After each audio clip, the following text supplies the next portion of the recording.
Goedenavond, dames en heren, ook thuis, mensen die thuis meekijken. Van harte welkom op deze discussieavond, getiteld Betaalbaar Leven, georganiseerd door vakbond FNV en de Sustainable Finance Lab. Hartelijk welkom. I turn now to English, because our so honored guest Isabel Weber can understand also what I'm saying. A warm welcome to you, Isabel Weber, our main speaker. For about a year and a half, I think, there have been fierce discussions on inflation.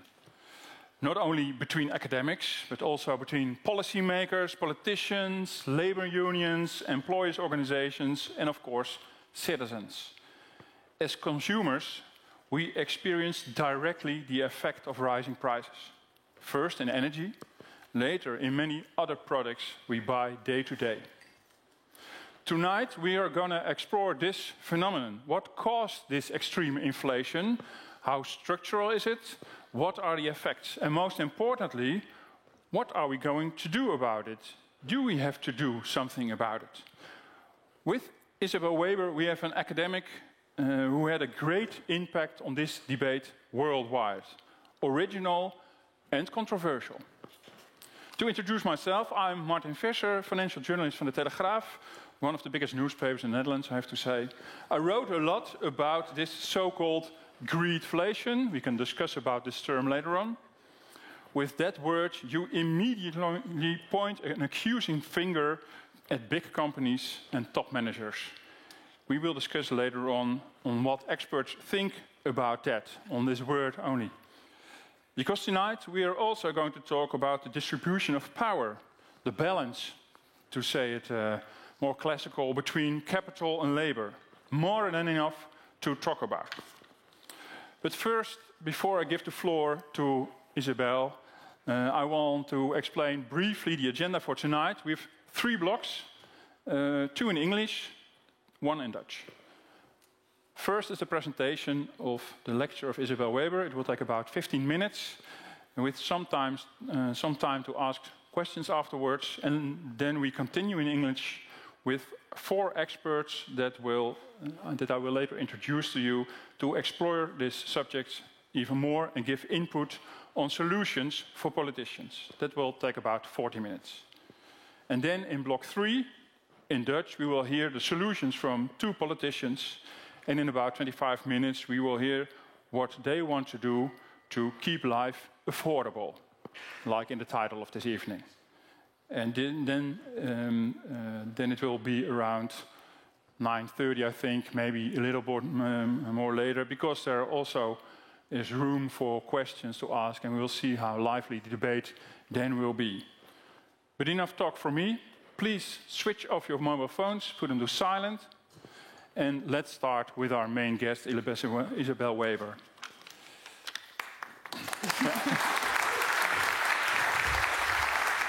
For a small introduction, Isabel became very famous after an intriguing article in The Guardian about the necessity of price controls. We'll talk about it later on.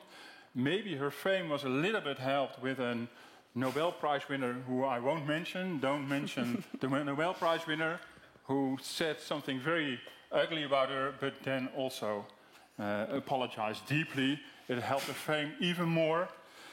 Isabel Weber is an associate professor of economics at the University of Massachusetts Amherst.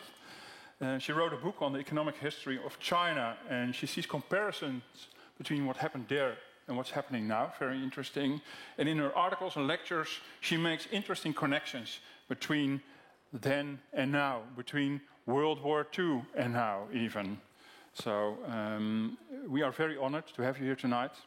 Please give her again a warm welcome. Isabel Weber.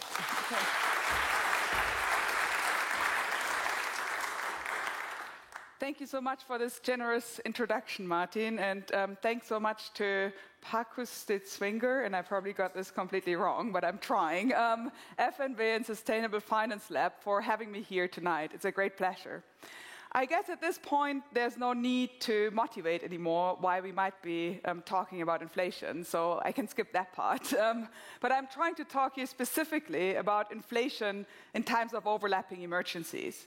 When I'm saying overlapping emergencies, I'm thinking of the various crises that are happening at once. Climate change, the UN General Secretary has announced the age of global boiling. Global political order that is probably as unstable as it hasn't been in decades. An increasing crisis of European democracies. And on top of this, the pandemic that, of course, also isn't over. All of this has implications for profits, social conflict, and I would argue that some prices in this overlapping emergencies kind of situation matter much more than others, or in other words, not all prices are created equally. If we think about how we used to think about inflation, this image always comes to my mind. I'm not sure if it translates culturally into the Dutch context, but when I was growing up in Germany in the 1990s, we had these kind of coin-powered horses in front of supermarkets. They typically have a horrible music, which is kind of besides the point, but which draws the attention to everybody around you. They also move in a very kind of static kind of fashion, right? They move back and forth and back and forth. And it doesn't take a genius to know how far to the front and how far to the back they can move. It's also very clear what the mechanism is that makes them move forward and that makes them move backwards. So if we think of this as an analogy of inflation, then basically this suggests that we have total control. We know exactly what we need to do to keep the general price level within this range of motion of the horse, and we need exactly one lever to achieve that. Some might say it's about aggregate demand and capacity utilizations. Others might emphasize more the quantity of money in circulation. But in any case, it's a macroeconomic variable that causes inflation as a macroeconomic outcome. So it's from macroeconomic to macroeconomic in a very clean, kind of one-dimensional fashion. And in that case, we also need exactly one institution to take care of this range of movement. I would argue that in an age of overlapping emergencies, we have to think about inflation more like riding an actual horse. Now, I don't know how many people in the room have been on a horse before. Some of you might have terrifying memories, others might have very happy memories. In any case, while I was locked down in Massachusetts during the pandemic, in the countryside, I started horseback riding. So while watching inflation, I was contemplating about the equestrian skill of managing a horse. And if you go on a trail ride, you will never be able to control everything, right? I mean, you don't know whether there will be a huge amount of wind that will bring down a tree, and then it's the end of the story because the horse does something completely crazy and maybe the tree even hits you, right? I mean, everything could happen. But there are some things that you know are likely to happen and that you can actually control. So, for example, if on a horse you come across a person on a bike, you want to talk to this person on the bike so that the person reveals themselves as a human being rather than a steel-made monster. So these kind of things you can control. There are certain triggers that you know are triggers and that you can control. But at the same time, you are in a world of uncertainties and things could go in any kind of direction. If we move from there and move from a kind of one-dimensional analysis of inflation to more of a historical recounting. What actually happened when I was on this horse and fell off? What is it that triggered the horse? What is it that made it jump so that things changed? If we take that analogy and try to think about inflation and the inflationary process, I think we have to start by asking, why was there price stability before inflation? We have had enormous amounts of quantitative easing. We have had stimulus packages before the pandemic, but by and large, we had a problem of not enough inflation, right? And I would argue that from a structuralist perspective, one of the key factors in that was that this was the period of globalization. This was the period of probably the most powerful global production network just in time that the world has ever seen. Literally, any kind of consumer goods were just one click away. Now, in that kind of world, if we think about the pricing behavior of firms, if firms, even firms with a lot of market power, and very large firms would have decided to respond to an increase in demand by increasing their prices, they could have been pretty certain that they will lose market share to their competitors. Imagine Honda and Toyota, just because they're so very similar, so it's a nice example, but imagine Honda and Toyota thinking about pricing of cars. And imagine that the demand for cars goes up. If Honda goes like, oh, my demand is going up, people are buying more cars, now I'm going to raise my prices, what would Toyota do? Probably say, thank you very much, Honda. I'm ramping up my just-in-time production network. I'm shifting some production from Vietnam to Mexico, and from Mexico to China, and from China to, I don't know, the Czech Republic, or God knows. But I can very flexibly adjust to this demand. So I can immediately scoop your market share. So the pressure is enormous, even if you have very large, very powerful firms. But here comes the pandemic. Here come massive, massive supply shocks and massive, massive cost shocks. If there's a sudden, massive increase in costs, let's say oil and gas, and all firms in the sector know that this absolutely critical input, that they may be able to economize a little bit, but that they cannot do without, is increasing in price. And they also know that being good price strategists at large, incredibly professional corporations, they are pricing for target profit margins. And in fact, they're going on earnings calls where they're saying, this is our target margin.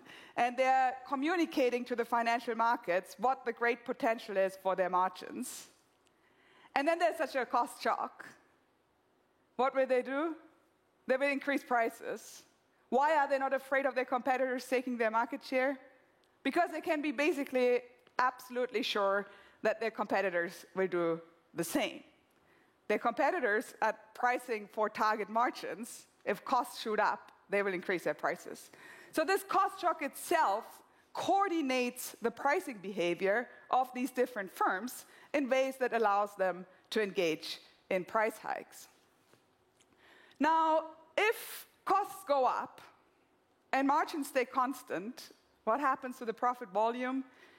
This is, in some audiences, a bit of a sensitive question, but let me ask it anyway. Has anyone here ever bought a house?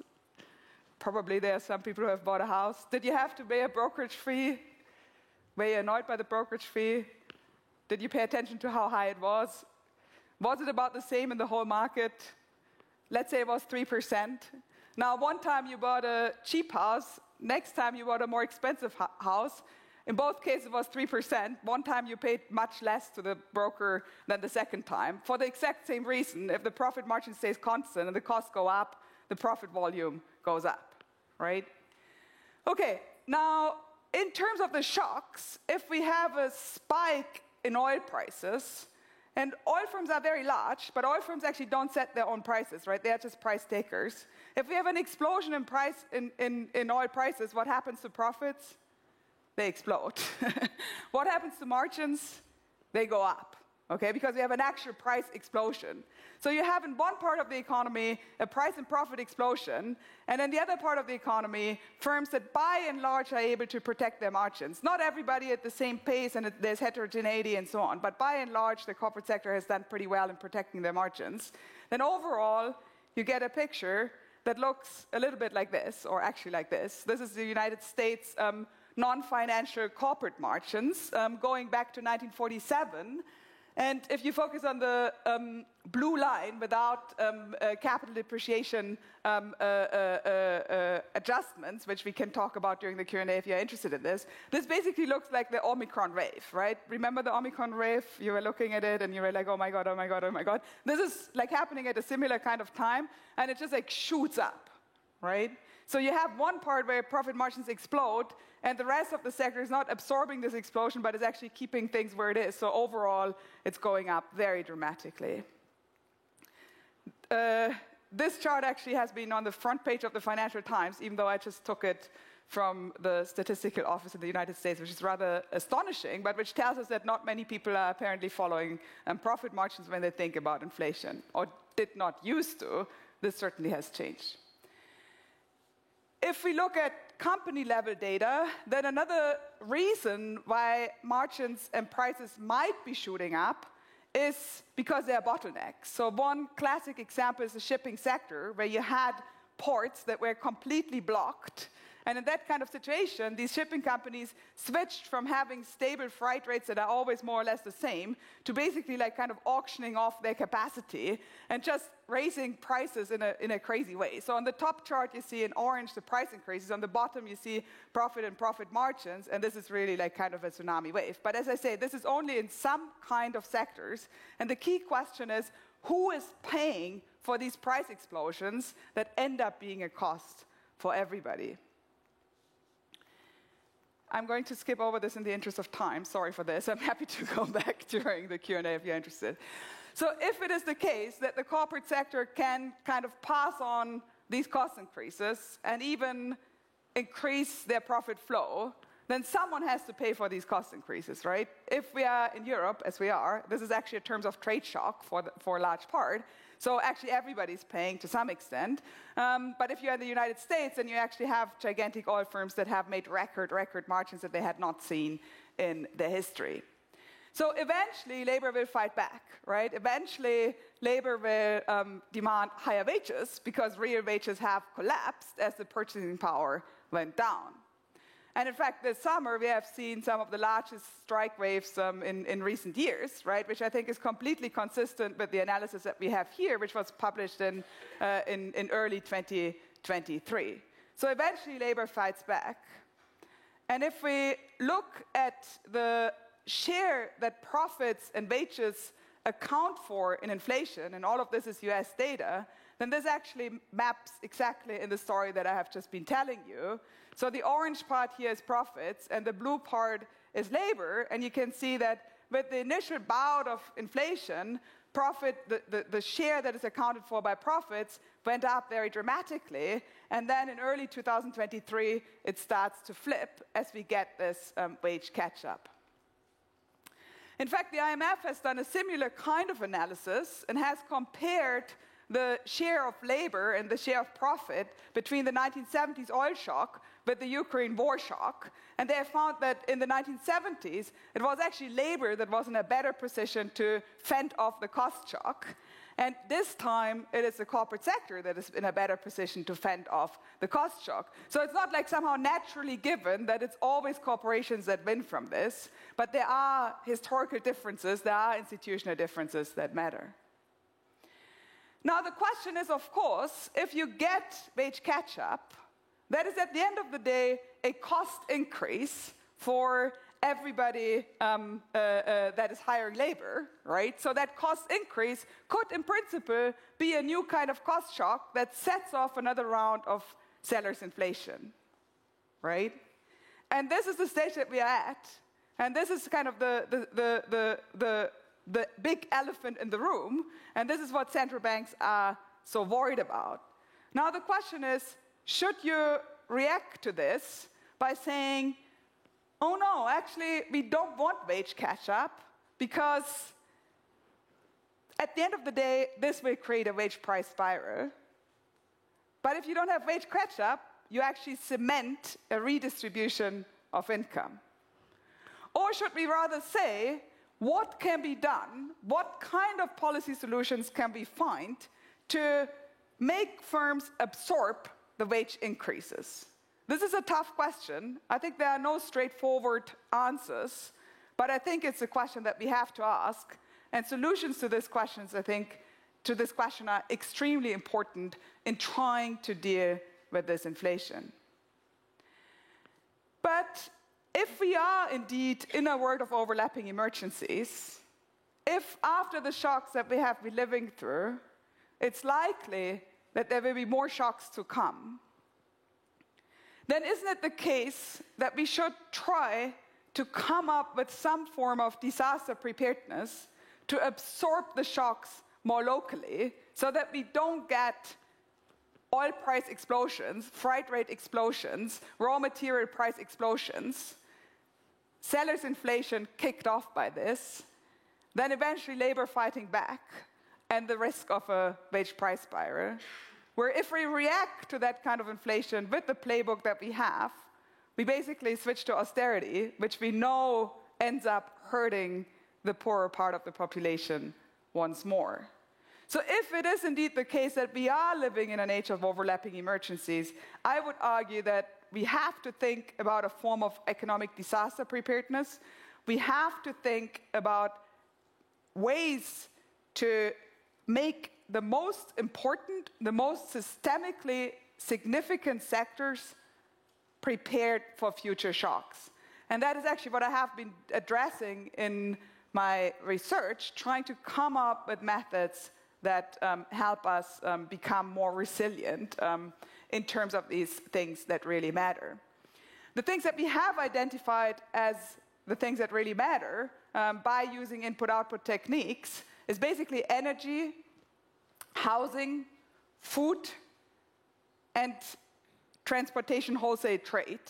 All of these are, in some sense, the basic inputs into production, basic infrastructure of circulation of goods, and the basics of human livelihoods. Now, if we have shocks to things that are the basics of human livelihoods, things like housing and food and utilities, then it's actually the case that this is triggering a redistribution also from a different kind of channel, because poorer people tend to spend more of their money on basics. So if these prices go up, they end up being hit harder. Now, if we have the kind of profit explosions that we have seen in the fossil fuel industry, we have actually done like kind of forensic research on this. The question of who wins from this is pretty straightforward, but we can show in numbers that it's basically in the United States the top 1% that gets almost 50% of these profit flows, and the top 10% that gets more than 80%, and the bottom 50% gets basically nothing. So we have through three channels an unequalizing kind of inflation. First, we have a redistribution from labor to capital, what we call functional income distribution in economics. But second, we also have two dimensions in which we have a redistribution in the personal incomes, namely through the kind of prices that are going up, the essentials, and through the profit flows that very disproportionately go to the rich. If we respond to this with austerity and further increase inequality, I think we are pushing our societies to the edge of what a democracy can absorb. Thank you very much.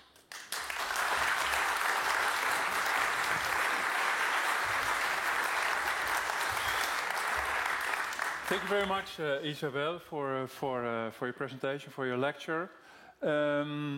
What was helpful for me in your articles is that you talked about two themes. There were two inflation themes, and I think that will help. And can we add some minutes to your presentation? There was the theme temporary, Transitory, and the other theme was more the monetary hawks. What did they miss, those two views on inflation, and what did you add to that?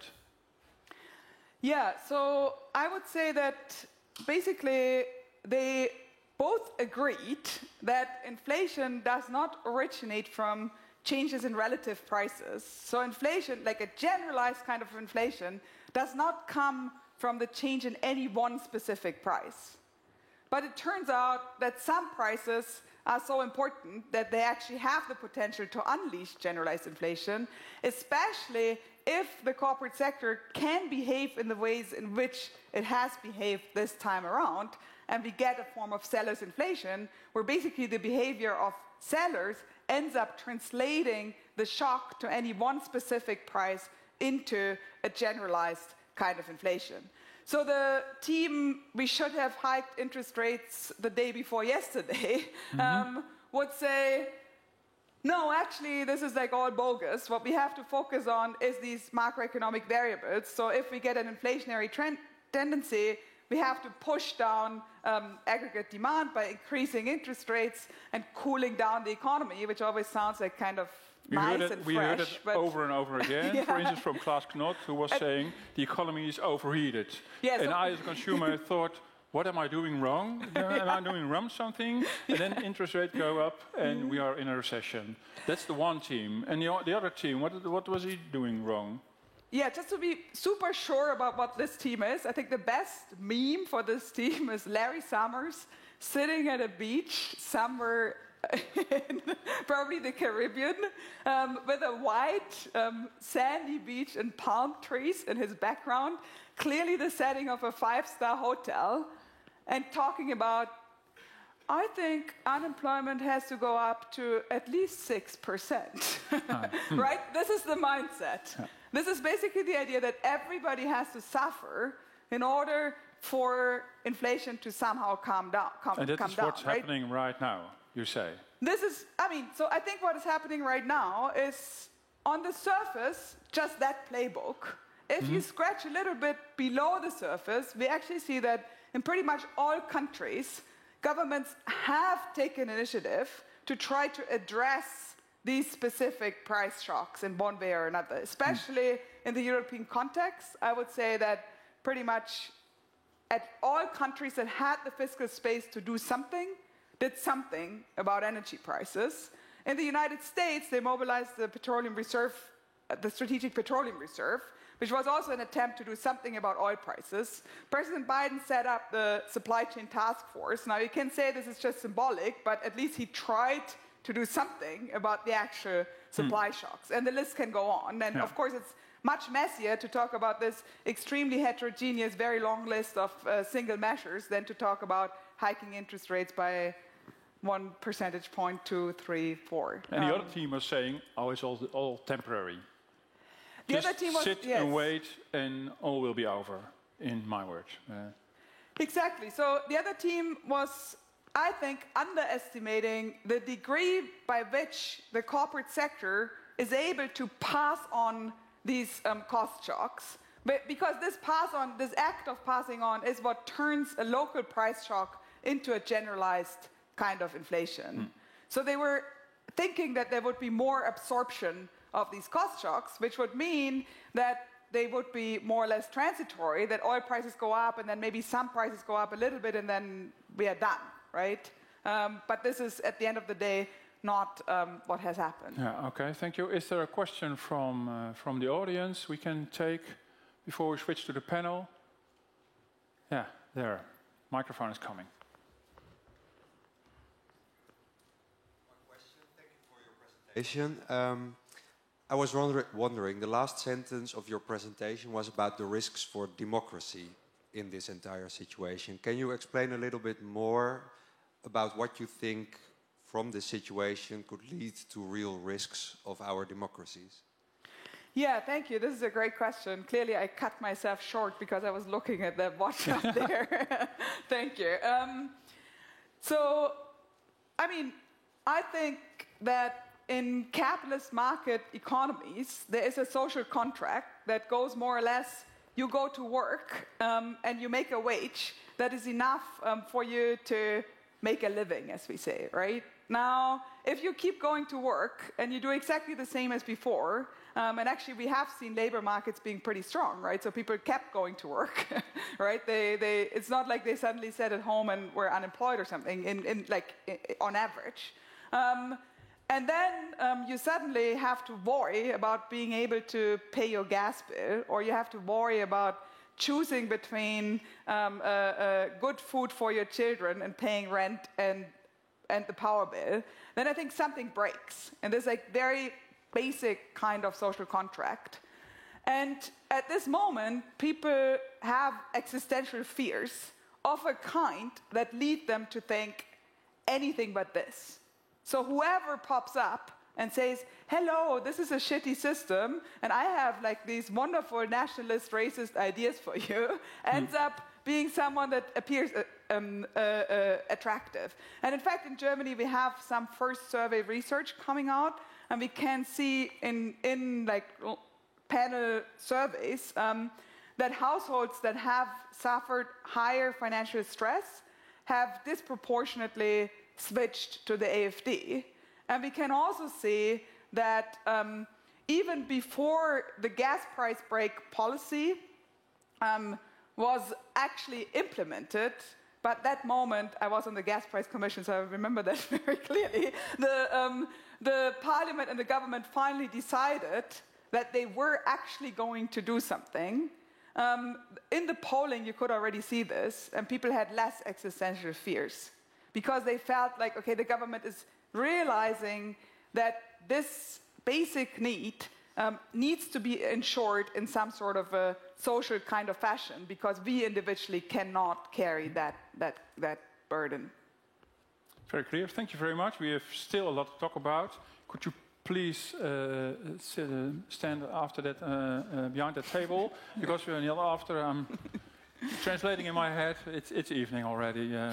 I want to introduce the panel, and you're also a member of the panel, so we come back to you on a lot of topics we are going to talk about. I want to introduce the members of the panel. I have to excuse Debbie Lancer from the Central Planning Bureau in good English, who wasn't able to come tonight, but we're still very proud of the panelists we have. First, Ture Elsinga, warm welcome, chairman of the union FNV. Dirk Bezemer, professor of economics at de Rijksuniversiteit Groningen. And finally, Paul de Bijl, chief economist at the Authority for Consumers and Markets, ACM. Thank you very much.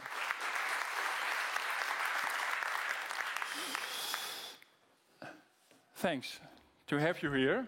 I know Isabel Weber don't want to talk about greedflation because it's a moral word.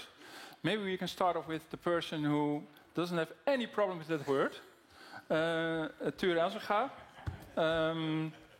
Maybe you're the moralist here, I don't know. But why greedflation? You use the term, it's internationally used. What is greedy about what is happening the last year and a half? Well, first of all, I think it's important to realize that it took a long time in the Netherlands to have this debate starting. For a long time it was being denied, and a lot of policymakers, and especially academics and people from the Dutch Central Bank and other banks, well, they did see, of course, inflation going up. But they were immediately thinking back to the 1970s, the last time that we had high inflation rates in the Netherlands. And they all immediately thought, oh, this is going to be a wage-price dynamic, a wage-price spiral.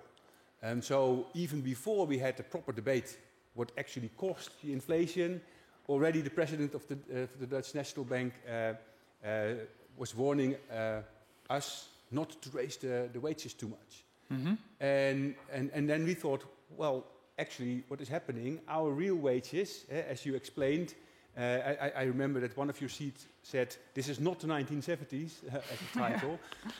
We thought, look, this is not the 1970s. The dynamics are completely different. We did not see any wage increase. On the contrary, we saw actually the value of our wages going down. Dramatically. And at the same time, profit increases. And at the same time, we of course, like every year, we had to determine how much wages we are going to ask of the employers, and we always make a calculation because we are not, of course, waiting for companies to fall down and people being unemployed, because it's our jobs that are at risk then. And we saw that the profit margins were actually going up. And we saw that in 2021, the first year after Corona, but also in 2022, even compared to the years before the Corona crisis hit us, the profits were much higher. Yeah. Actually, we saw every next quarter of 2022, we saw that the profit records of the year before were again broken. By again higher profits. So no problem with that word, even with the moral sound of it. No, not at all. Because if not we had started to address this issue and said, look, it is not us, but it is actually the big companies that are increasing their profits and are causing the inflation, we would not have been able to turn the debate around. And after I think it was only in April 2023 that we published a thoroughly researched report after the biggest companies in the Netherlands that actually all increased their profits at the expense of privates. The point. And after that, we have seen a lot of reports also from Rabobank and then from the Dutch National Bank and even now the ECB and all. And now, of course, also the Central Planning Bureau that all said yes, profit taking is actually playing a major part in the inflation hike. Yeah, thanks. Dirk Bezemer. Isabel Weber explained there were two teams looking at inflation, but there should be a third team, I don't know, cost shocks, price controls. Sellers inflation. How did you look the last 2 years to what was happening on prices? What did you see and what was misunderstood in your view? Yeah, there is. What I perceive, what I see as so coming from this as an academic and as someone who talks to policymakers, to the Nederlandse Bank, people in the Ministry of Finance and so on, and as a teacher, I'm teaching a course in monetary economics from next week. So in all those qualities, what I see is that the perception of this particular paper that you've written with Wasner is that this was sort of maybe that we should call it Team Weber and Wasner or Team Weber, but I just want to say that's not the case. It's not some sort of maverick theory, some sort of completely brand new thing that is, way out there, and here is the solid mainstream theory. A couple of weeks ago, I was in a meeting with most of the monetary economists in the Netherlands, so the chief economists of banks and Ministry of Finance people and others. We discussed inflation. It was a very lively discussion, and we were confused. All sorts of theories of inflation went over the table, anchoring expectations, output gaps, natural rates, money creation, government spending, of course, always government spending, value chain shocks. It's not as if there is a consensus shared understanding in the scientific community of what we are experiencing, and then there is some sort of maverick idea. But no, it's really, we are all grappling to understand what is going on, and a sort of historical, structural, institutional way of looking at it is helpful, I think. Yeah. So that's one thing that strikes me. And the second way in which this is really a theory that should be taken seriously is that it is, and you didn't have the time because this is not an academic presentation, but I'd really like to stress that this is grounded in solid economics. Keynes, Kaldor, others, types of economics that have gone a little bit to the background in teaching, not in my teaching, but in a lot of teaching. But it is not, something that was thought up yesterday. This goes back a long way, this idea that this is the way that pricing in firms works.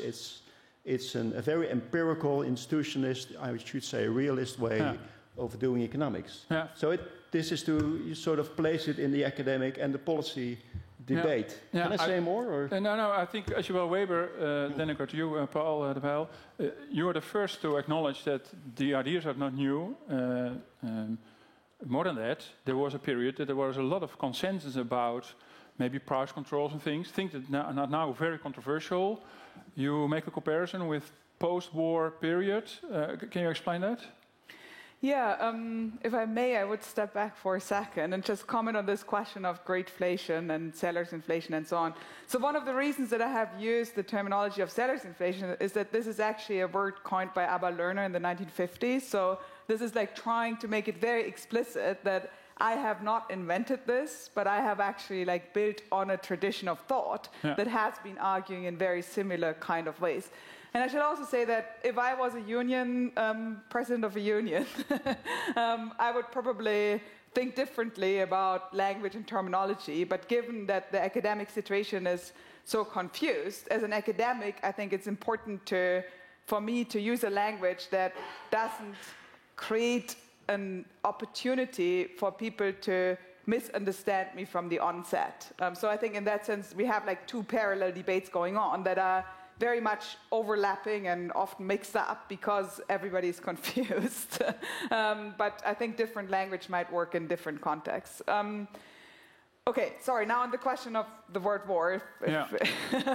So basically, I mean, in the transition from the Second World War to the post-war economy, there was a somewhat similar type of inflation dynamic because you had massive bottlenecks as firms were retooling from producing tanks to producing cars and fridges. You also had relatively strong demand.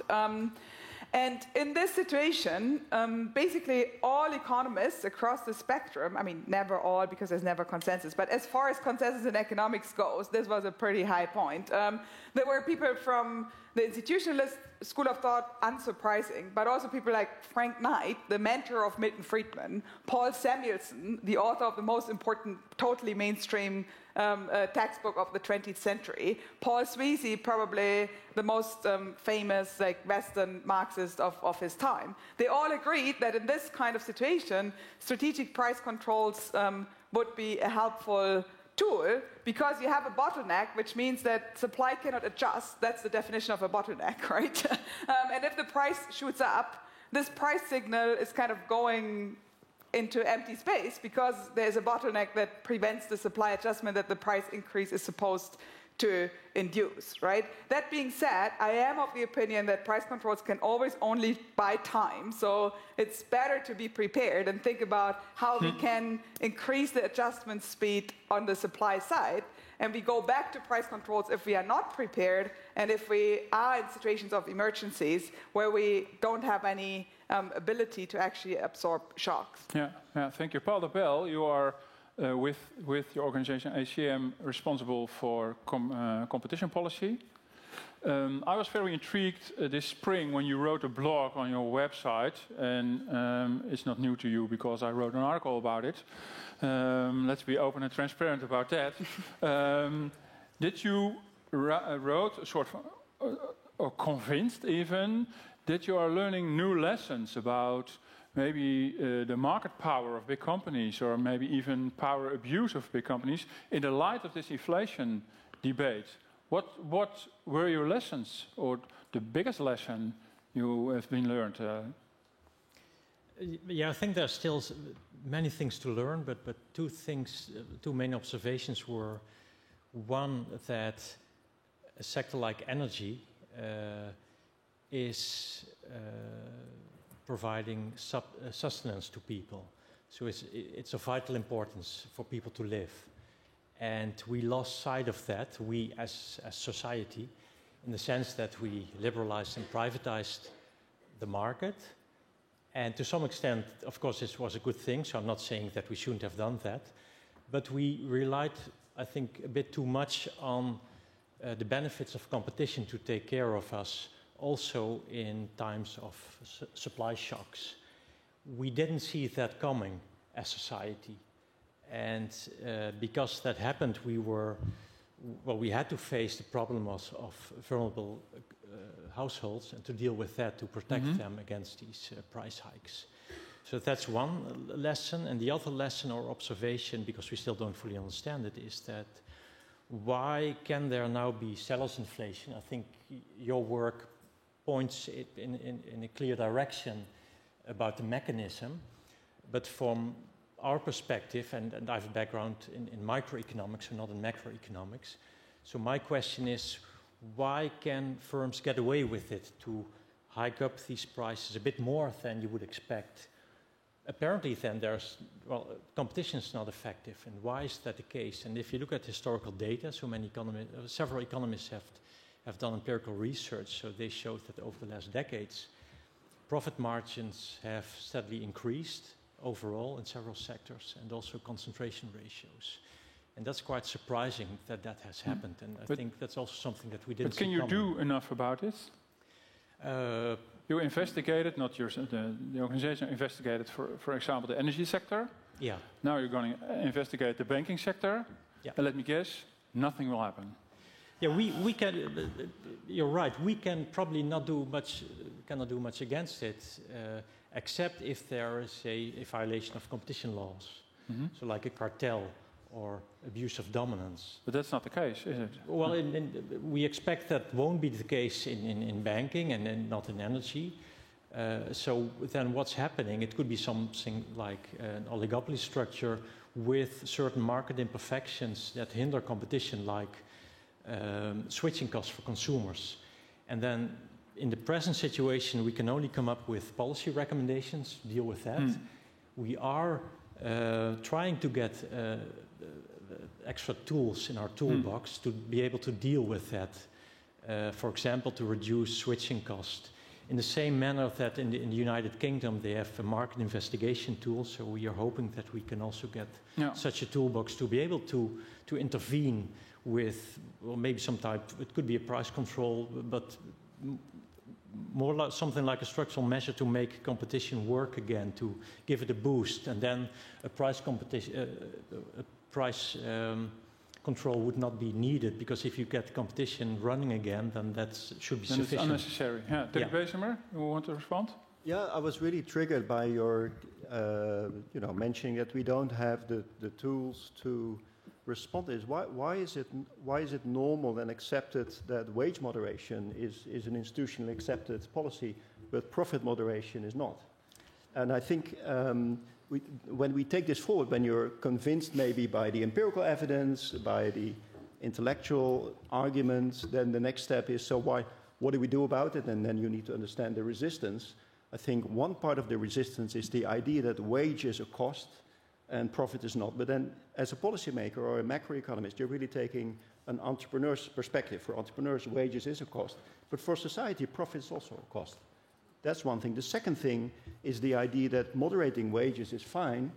Pushing down wages is fine. That's called wage moderation. We've been saying that for decades. Pushing down profits or pushing down prices is sort of, whoa, what are we doing here? This is meddling in the market. Remember the energy ceilings last summer, after they happened, so energy price ceilings, after that happened, it turned out there was reporting in the media that civil servants at the Ministry of Economic Affairs and Climate had tried to stop this until the very end, from the conviction that this is not done, this is not possible, we cannot possibly interfere in the market. So there's more than just data and intellectual arguments, there's also, shall we call it, ideology behind this. It's done to do some things and not done to do other things.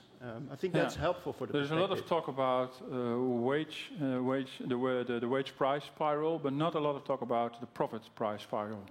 No, I remember that, so when I'm in meetings and talk to other academics about this, and there's sometimes the word wages is mentioned dozens of times before the word profit is mentioned once.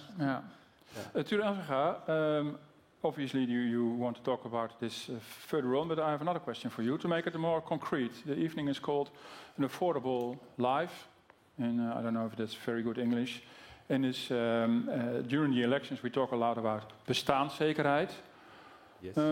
Maybe if we translate it to regular people, to households, to consumers, to workers, what does a year and a half of extreme inflation mean? What do you hear from your members? What do you see in the working spaces happening? Well, as I already mentioned, before we really started the debate on what we have been calling greedflation, graaiflatie in Dutch. We saw in less than 2 years a drop in 12% of real wages. So the value of our wages, we did, as Isabel explained, we did the same work, but in return we got 12% less pay for the same work because of this high inflation. And since then, of course, we have been able to, with a lot of industrial action, a lot of strikes in the Netherlands. It was not last summer, but mainly last year in autumn and all the way through winter, January, February, March, in the whole spring. We had a lot of strike, historically high amount of strike actions, and we were able to increase our wages to, also historically high, for at least for the last 40, 50 years, high wage increases. But still, we are, on average, 6% behind compared to what we used to earn before. Mm-hmm. And this is just an average number. If you realize that people with less money pay on average more of their income to the energy bills, to their rent, and also rent has been infected by high inflation prices, living on average in houses that are harder to insulate and to actually keep warm than people who have a lot of money to put in their luxury houses. You realize that they are being hit hardest by inflation, and they already worried probably before on, can I actually do all the necessary shoppings at the end of the month? And now they are really worried. And not only people with lower incomes, but also a lot of people with middle incomes are now starting to worry, or have been starting to worry over the last year, will I be next? Yeah. So we really recognize what you were saying, and at the end, what is a threat for society, that people are quite desperate. Quite a lot of people are quite desperate. So it's not for nothing that a lot of the political parties have now in their programs, they are all saying about we need to do something about bestaanszekerheid, or the cost of living crisis. On the other hand, what they really do, or what we see, most of the parties are not doing nearly enough to actually change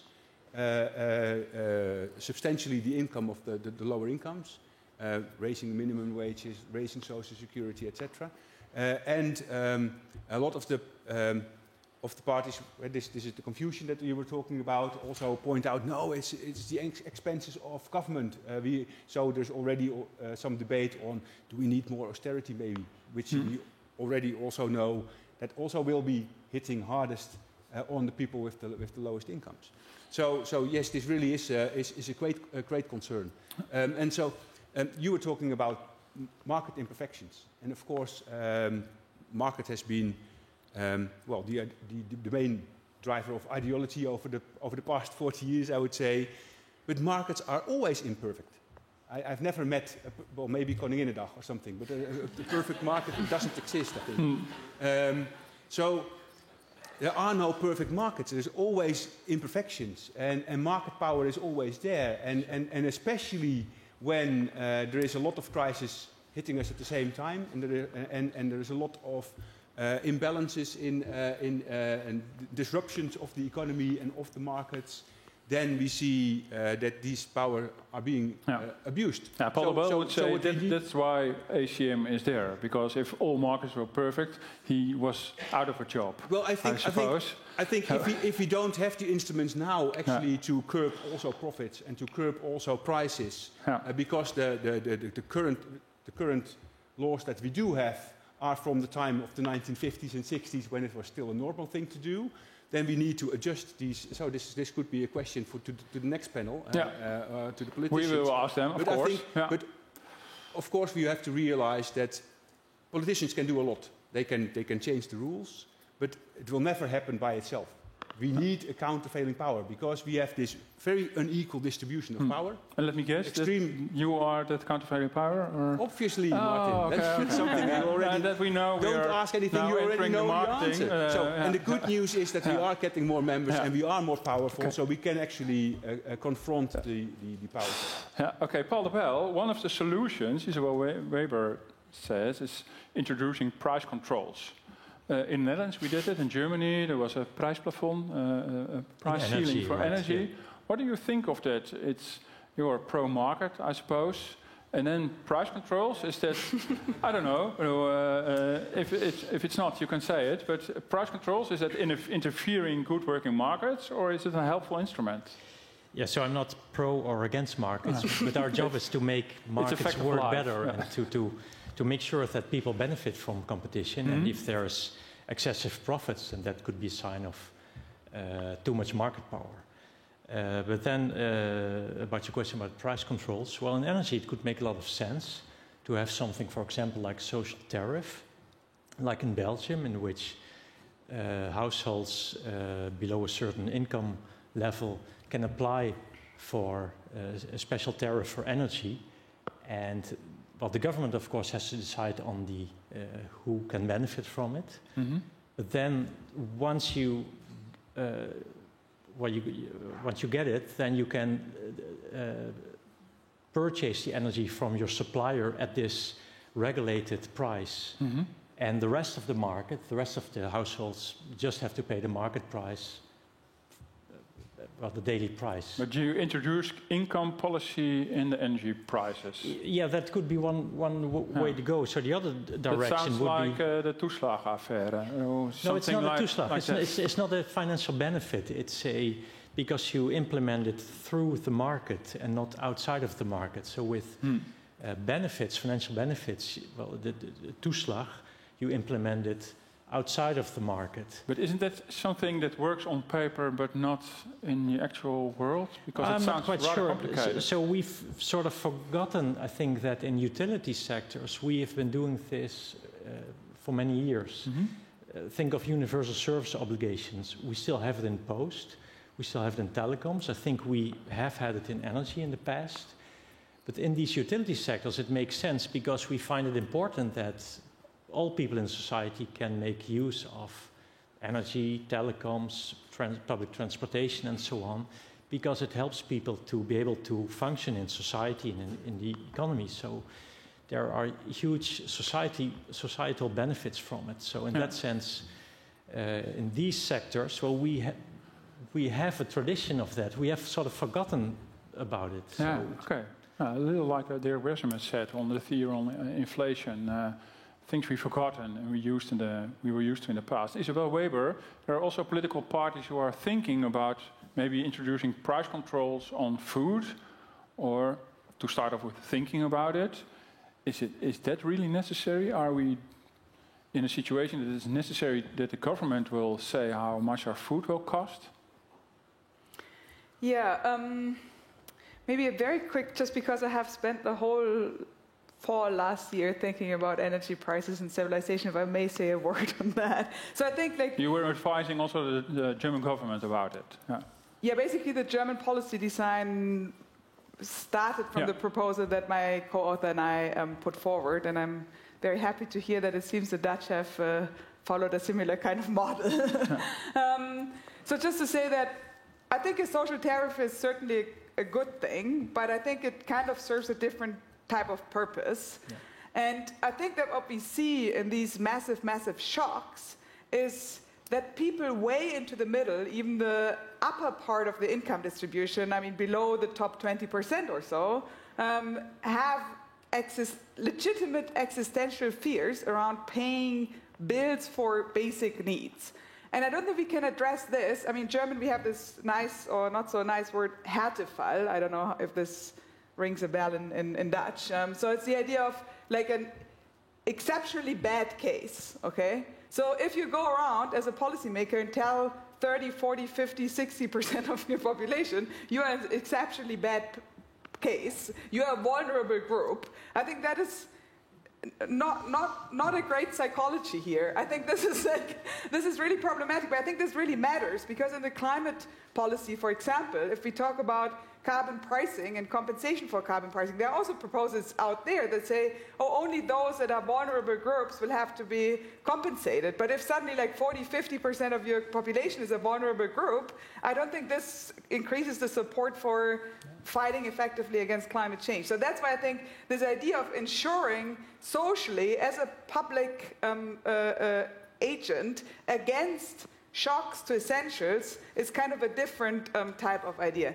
Which leads to the food question. And I think that what we are doing needs to be sectoral and needs to be tailored to every sector. And I would argue that the situation in energy is much more straightforward than in food. Because, of course, probably most of you don't think in the morning, oh, am I going to take water for my shower from provider X or Z, right? But you, have whatever water provider you have. But if you go shopping in the supermarket, there's, of course, much more choice and heterogeneity and different brands and so on. So this makes it more complicated. So therefore, I would argue that in food, we have to think even harder about the more upstream part of the supply chain. And we have to think about, for example, grain markets. Can we really have like very highly financialized, very, very highly volatile grain markets in an age of global boiling where one extreme weather event is chasing after the next, and we already have a migration crisis, and some large percentages of the world population are dependent on imported food, right? This is and then we are importing these extreme price volatilities into our domestic markets. I think this is something that we have to think about very hard. As regards the final consumer, I think if there is such an emergency that it becomes necessary to do something about the actual prices of food on the shelves, then you have it in place, the instrument. That's the idea. I think we have to use the fact that in most countries the grocery sector is extremely concentrated, which is terrible from a competition perspective, but pretty useful from the perspective of trying to do something about prices.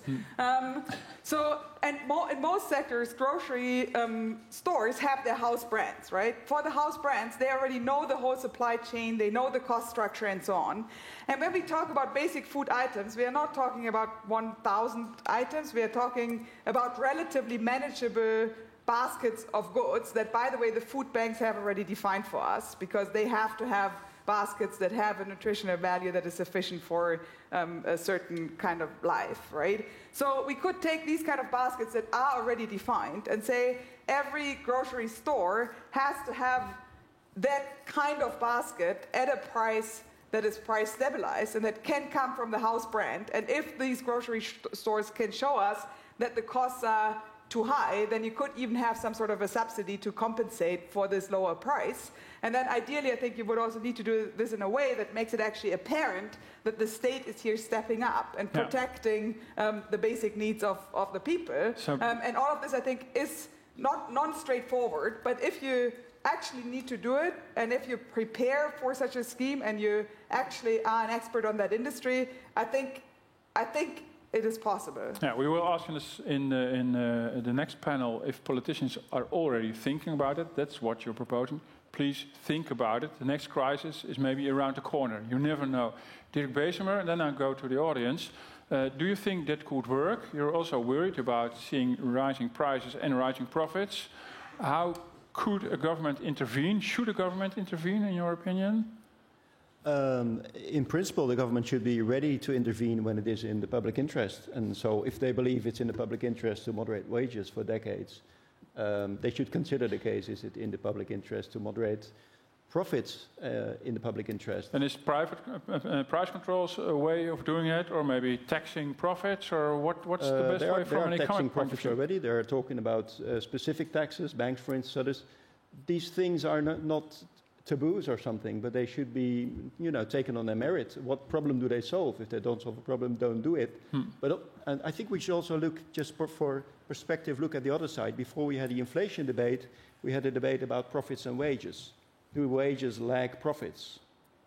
And we had, for years and years, we had this quite strange reporting by Nibud, which tracks the household expenditures of households, by the Rabobank, one of the major banks here, who have been reporting for years on end that a large section of Dutch society, let's say 1 in 5 households or so, reports they have problems to make ends meet, reports they don't have a few thousand euros in ready money to replace a broken car or a broken fridge, whatever, which is very strange in a rich society like ours. So on the one hand, there are these shocks. So this is one shock. More shocks will be coming maybe.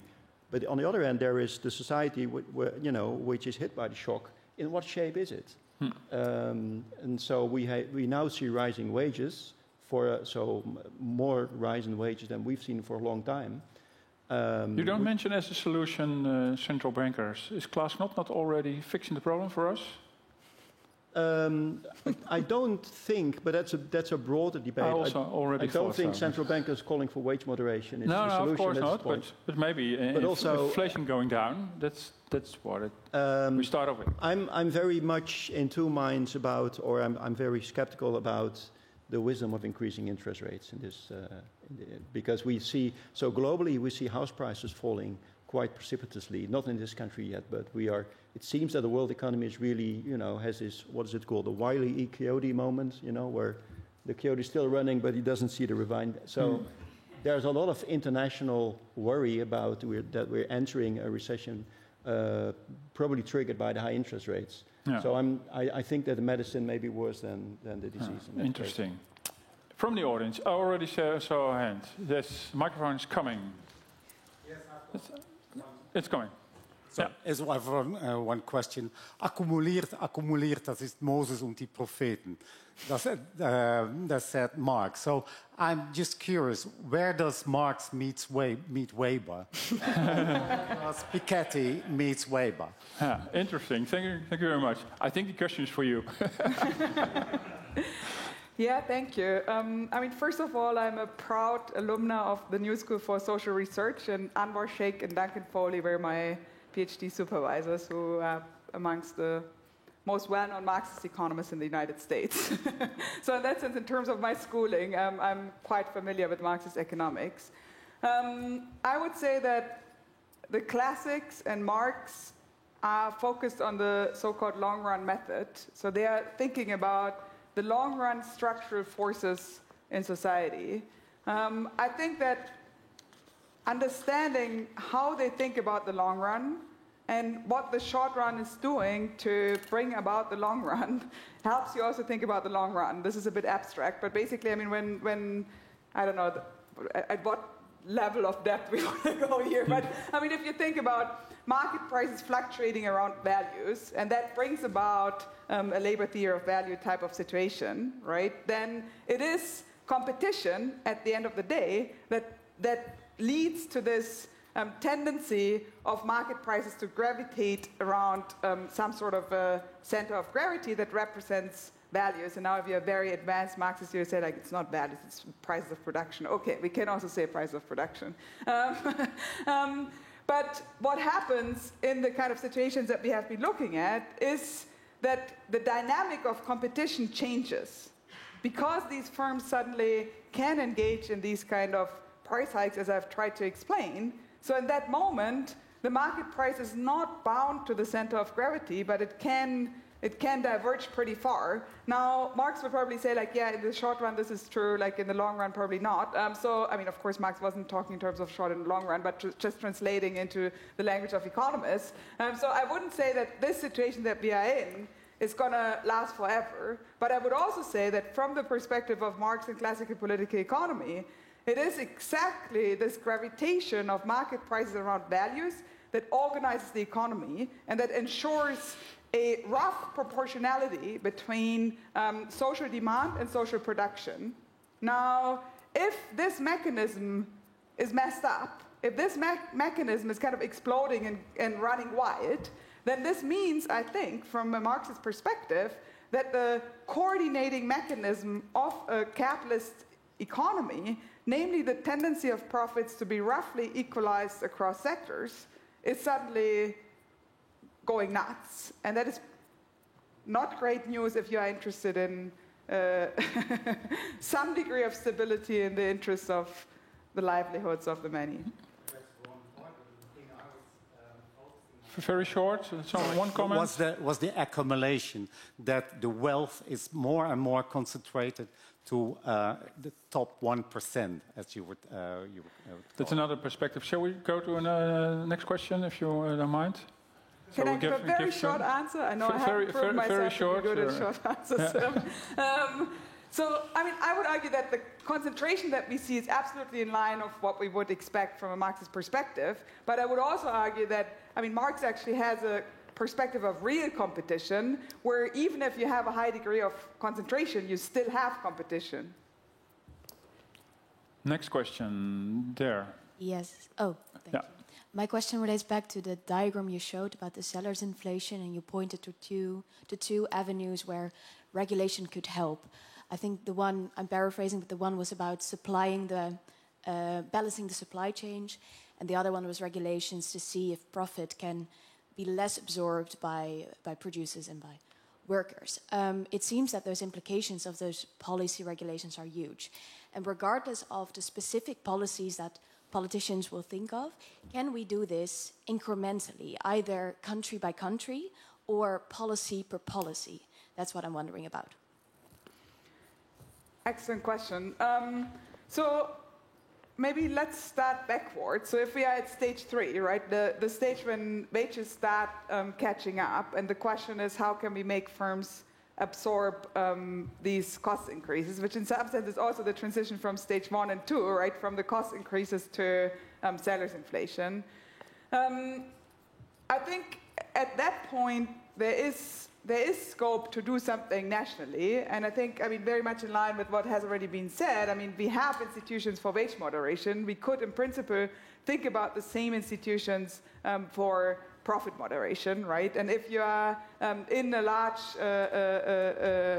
or relatively rich country like the European countries, I don't think it's very likely that all companies will suddenly leave tomorrow because you start talking about profit moderation.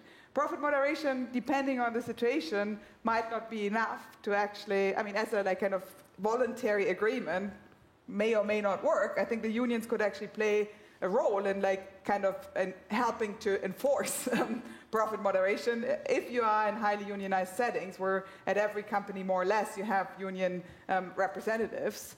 I also think that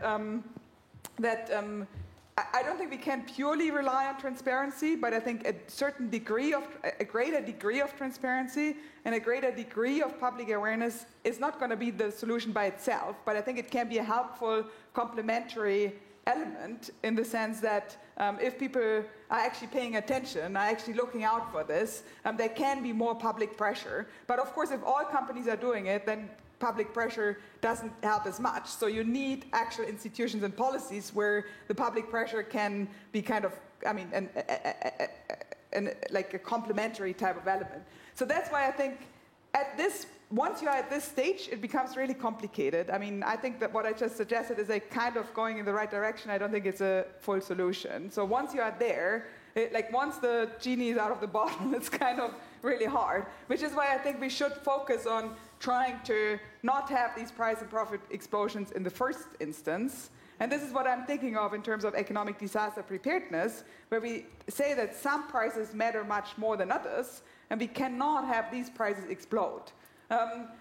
Now, these prices can go up, but they cannot go through the roof. Now, what can you do to prevent certain prices from going up? That depends on what price you are talking about. Ideally, you are introducing mechanisms that actually prevent the explosion in the first place, rather than having to go in with a price control. Why is that so? Because you always have a delay until you have a price control. It's always difficult to enforce. And so on. And also and I can go on. So I think it's better to be prepared and not have the explosion in the first place than to have to stop it. But it's better to stop the explosion than to have it ripple through your whole system and then have salaries inflation and then try to kind of haphazardly bring the genie back into the bottle. Okay, thank you very much. There was also a question here in the front. The last question maybe here, this gentleman. And then we go to the political panel. I always find it a bit funny. The housing prices are going up a lot, but that is always kind of kept out of the whole inflation story for some strange reason. And then the politicians, they just complain about the central bank doing something wrong. But in the meantime, we're subsidizing interest rates with the taxes. And so we have a system set up to drive up prices. And why is that always kept out of the inflation story? Because that hurts a lot of people. This is something for Dirk Baarsema, I think. He's already grabbing the microphone. This is my topic. Yeah. Go ahead. Yeah, actually, what's happening with inflation, so by inflation we mean the prices of goods and services inflation, and house prices can also inflate and are inflating now, have been inflating. But it's exactly the same things going on. So there's a technical story about why house prices are not included in inflation. In some countries they are in different ways, so the services that you get from a house, so to speak, are, let's not go there. But actually, exactly the same thing is happening. We've allowed house prices to rise out of control. There is a housing affordability crisis, and the moment that and there has been a housing affordability crisis for a long time already for the people with lower incomes, for the lower end of the income distribution, and the moment that it reaches the middle classes, the people who sit in parliament and who work at universities, it becomes a problem. And so now we have this housing affordability crisis that we're all talking about. Same thing is with the inflation, right? So many people, or the lower end of the income distribution, for much longer has had problems paying their bills and saving enough. But now that it has reached the middle classes, it's become a problem. So I would say we are going through exactly the same social dynamic. Thank you very much, this panel. Give me a warm applause for Phil Zega, Dirk Beeksma, Paul de Wel, and of course Isabella Weber. Thank you very much. We gaan nu verder naar panel nummer 2. Die is iets korter in de tijd. Het is ook maar met 2 mensen. 2 politici die, omdat de verkiezingen is natuurlijk ontzettend met elkaar oneens moeten worden. Maar je weet nooit of ze straks zitten te formeren. Maar goed, we kunnen nu nog genieten van het feit dat het campagne is en dat de stemmen gewonnen moeten worden. Daar praten we over door. Er zaten meer dan genoeg elementen voor mij in dit gesprek om op door te gaan. Ik ben blij dat het in het Nederlands is, want ik heb een hele korte introductietekst bij allebei. Als ik die zou vertalen zou het echt heel belachelijk klinken. Ik wil graag eerst een applaus voor Senna Matoeg, Kamerlid voor GroenLinks en kandidaat nummer 13.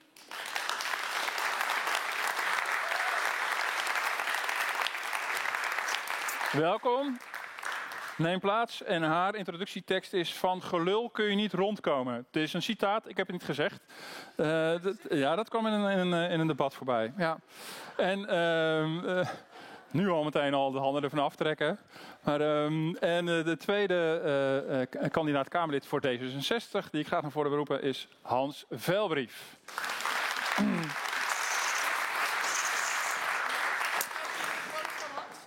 Ja, er komt nog een quote van Hans. Eerst even uitleggen dat Hans Velbrief staatssecretaris Mijnbouw is. Dat hebben we weer sinds een tijdje. Een staatssecretaris Mijnbouw. We gaan echt weer terug in de tijd, denk ik soms, deze avond. En hij staat op nummer 3 van de D66-lijst. En de quote die hoort bij Hans Velbrief is: geef Hans weer die kans. Ja. Dat is niet mijn stemadvies, maar die sticker kwam ik tegen op busjes. Ja. Ja, hij blijft wel hangen, hè? Ja, hij blijft echt hangen. Dus dat gaat echt iets opleveren vanavond. Om dan toch nog een beetje Engels te praten. Give hands a chance. Ja, ik zat ook het rijmt ook nog. Ja, give hands in het Engels. Ja, please give hands a chance. Met je... Het wordt geen politieke analyse vanavond. Nee. Er is heel veel voorbij gekomen. Ik wil meteen met iets heel praktisch en concreets beginnen. En dat is het prijsplafond wat we in Nederland hebben gehad. Dat is toch de meest praktische uitwerking van Isabelle Weber, een van haar adviezen. We komen straks wel op de analyse, maar toch even dat prijsplafond. Hoe is dat eigenlijk bevallen? Ik begin even bij Hans Velbrief. Hoe is het bevallen om een idee van PvdA GroenLinks te introduceren? Ik dacht dat we een inhoudelijk debat gingen voeren. Ik vond het al zo inhoudelijk de rest vanavond. Dat is puur feitelijk. Nee, dat is waar. Dat is feitelijk. Slecht, want het was een ongelooflijk moeilijke bevalling. Omdat we dat op een veel te laat moment moesten doen. Ik geloof dat we op de ochtend van Prinsjesdag nog teksten stonden te maken, letterlijk in de treffenzaal, over hoe dat prijsplafond eruit moest zien. Dus in die zin slecht. Maar we hebben er denk ik wel wat van geleerd. Ik denk wat Isabelle Weber eerder zei. Namelijk, je moet beter klaar zijn, better prepared voor dit soort dingen. We hebben denk ik wel geleerd dat we dat gewoon helemaal niet waren. Ik bedoel, ik kan me herinneren dat ik een jaar daarvoor nog naar Brussel ging en toen werd er gepraat toen zat ik een keer voor Rob Jetten in de raad, omdat hij niet kon. En toen werd er gepraat over prijsplafonds. En toen heb ik daarna iets enorm liberaals gezegd. Zoiets van, we hadden onzin allemaal en de prijzen moeten gewoon signalen afgeven en zo. Maar helemaal niet realiserend eigenlijk wat hier aan het gebeuren was. Nou, daar wil ik ook een beetje naartoe. Nou, even los van de paniek en of jullie het nou handig of onhandig hebben gedaan als coalitie. Ik bedoel, laten we dat dan even voor het gemak even vergeten. Maar ik denk wel dat er een heel aantal politieke partijen wel over een enorme hobbel heen moesten om te realiseren van, er is iets aan de gang waardoor we met iets heel onconventioneels moeten komen. En hoe kijkt u daarop terug? Ja, we hadden het wel kunnen weten, want ik weer daarvoor zat ik ook een keer in Brussel. En toen, dat was nog voordat de inval van Rusland er in de Oekraïne er was. En toen was er al een hike in de gasprijzen. En toen zaten ministers onderling al te praten, wat is hier nou eigenlijk aan de hand? En ik had toen had ik wel door, ik ben genoeg econoom om door te hebben dat ik het eigenlijk niet goed begreep toen. Wat er nou precies op die markt gebeurde. En dat sluit wel echt aan bij wat zij net zei. Namelijk, we hebben even moeten wennen, denk ik allemaal, met elkaar aan dat sellers inflation, zoals zij het noemt, maar gewoon het feit dat er macht is van die aanbieder, waardoor hij de prijs omhoog duwt en zijn profit margins omhoog duwt. Daar hebben we allemaal even moeten wennen. Ik kwam ook gewoon uit de traditie waarin de inflatie laag was, lonen laag, en loonmaatregelen, precies wat Dirk net beschreef. En het liep allemaal een beetje door. En die comfortabele jas moest even uit. En dan moest iets anders, dan moest een dikke windjas worden aangetrokken. Je vroeg hoe is dit gegaan, dit is het eerlijke verhaal. Zo ging dat. Ja, interessant. Zet er maar toe. Smaakt het dan meer? Prijscontroles, overheid aan de knoppen? Ik ga daar antwoord op geven, maar we hebben net best wel een interessant panel gehad, vind ik. En ik zou het zonde vinden als we hier zo alleen maar een soort wat vind je en een plat gesprek. Want het was, om even vanuit de Kamerperspectief te zien. Ik ben SZW-woordvoerder, dus Sociale Zaken en Werkgelegenheid. En het was nog iets voor de gemeenteraadsverkiezingen toen nog. De verkiezing was maart. En Jesse Klaver kwam naar mij toe en die zei, we hadden al een koopkrachtpakket gemaakt van we zien dit misgaan, we weten niet wat er aan de hand is. 2 dingen gebeurden tegelijkertijd. Wat is er aan de hand? En er kwam een dynamiek, ik zeg het even met hoe dat toen voelde, dogma tot stand. We kregen jaren 70 plaatjes en we zagen heel weinig vragen en ik snap dit niet. Dus je zag meteen een debat, maar een debat met stellingen. En je zag best wel weinig nieuwsgierigheid in het debat. Wat gebeurt hier eigenlijk? Wat gebeurt hier eigenlijk? En de vragen stellen. En je zag, en dat snap ik, het hoort misschien ook bij een taak van de centrale bank, maar van DNB heeft me daar echt in teleurgesteld. Want die gingen best wel snel zeggen, dit is er aan de hand. We hebben toen nog ronde tafels gehad in de Kamer. En dan halen we iedereen hier naartoe. Echt veel Kamer. We waren allemaal van, wat gebeurt hier om ons heen? Kijk, ECB wat plaatjes aan het maken. Dat heb ik zelf nog moeten doen. Kunnen wij dit plaatje voor Nederland krijgen? Nee, maar dat was, die data was er niet en moeilijk. En even voordat ik naar meningen ga, maar ik vind die reflex, we weten wat er aan de hand is. Ik plak het antwoord wat ik altijd al had. En weinig nieuwsgierigheid. Dan werd het heel snel politiek al. Dan wordt het heel snel politiek en ook vanuit instituties. Dus ik vind, die kritiek mag je op de Kamer hebben, die is vast terecht. Maar vanuit instituties waar je denkt, er zijn zoveel crisis gaande. Wat gebeurt hier? Wat zie ik? Dat miste enorm. En dan het politieke.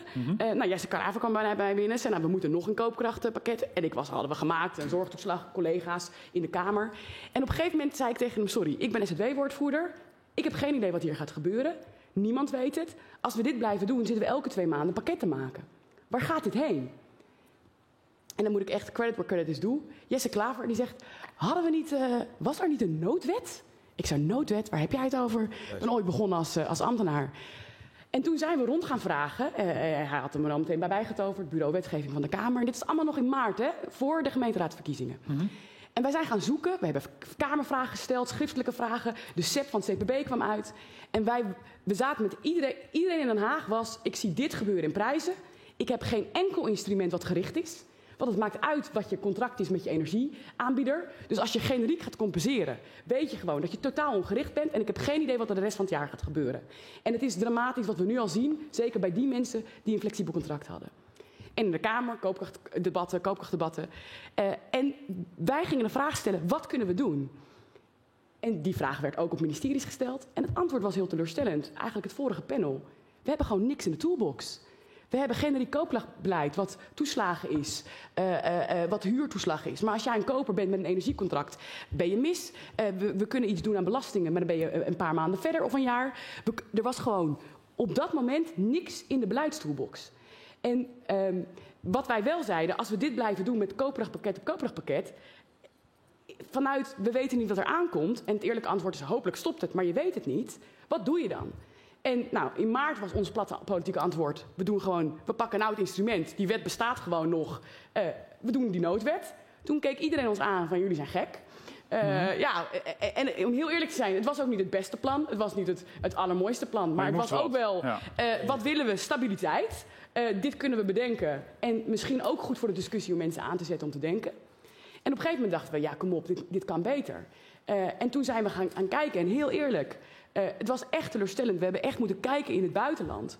Want in Nederland was dit beleidsdebat in plaats van, stel je voor, waarom zou je het willen doen? Wat gebeurt er? Wat kan je dan doen? Wat zijn de voor- en nadelen? Was het, maar dit doen we toch niet? Nee, we gaan ons toch niet mengen met de prijzen? Dat denk ik is natuurlijk wel veranderd. Ik bedoel, Hans Velbrief gaf het ook wel toe. Ik was ook een beetje lost in translation. Wat is hier allemaal gaande?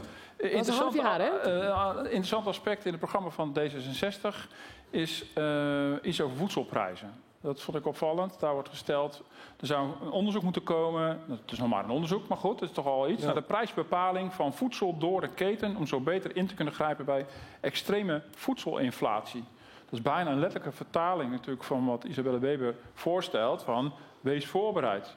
Dus ook een liberale man als Hans Velbrief is bereid om te kijken naar hoe zou de overheid in extreme situaties in de voedselprijzen kunnen ingrijpen. Hoe ziet dat eruit?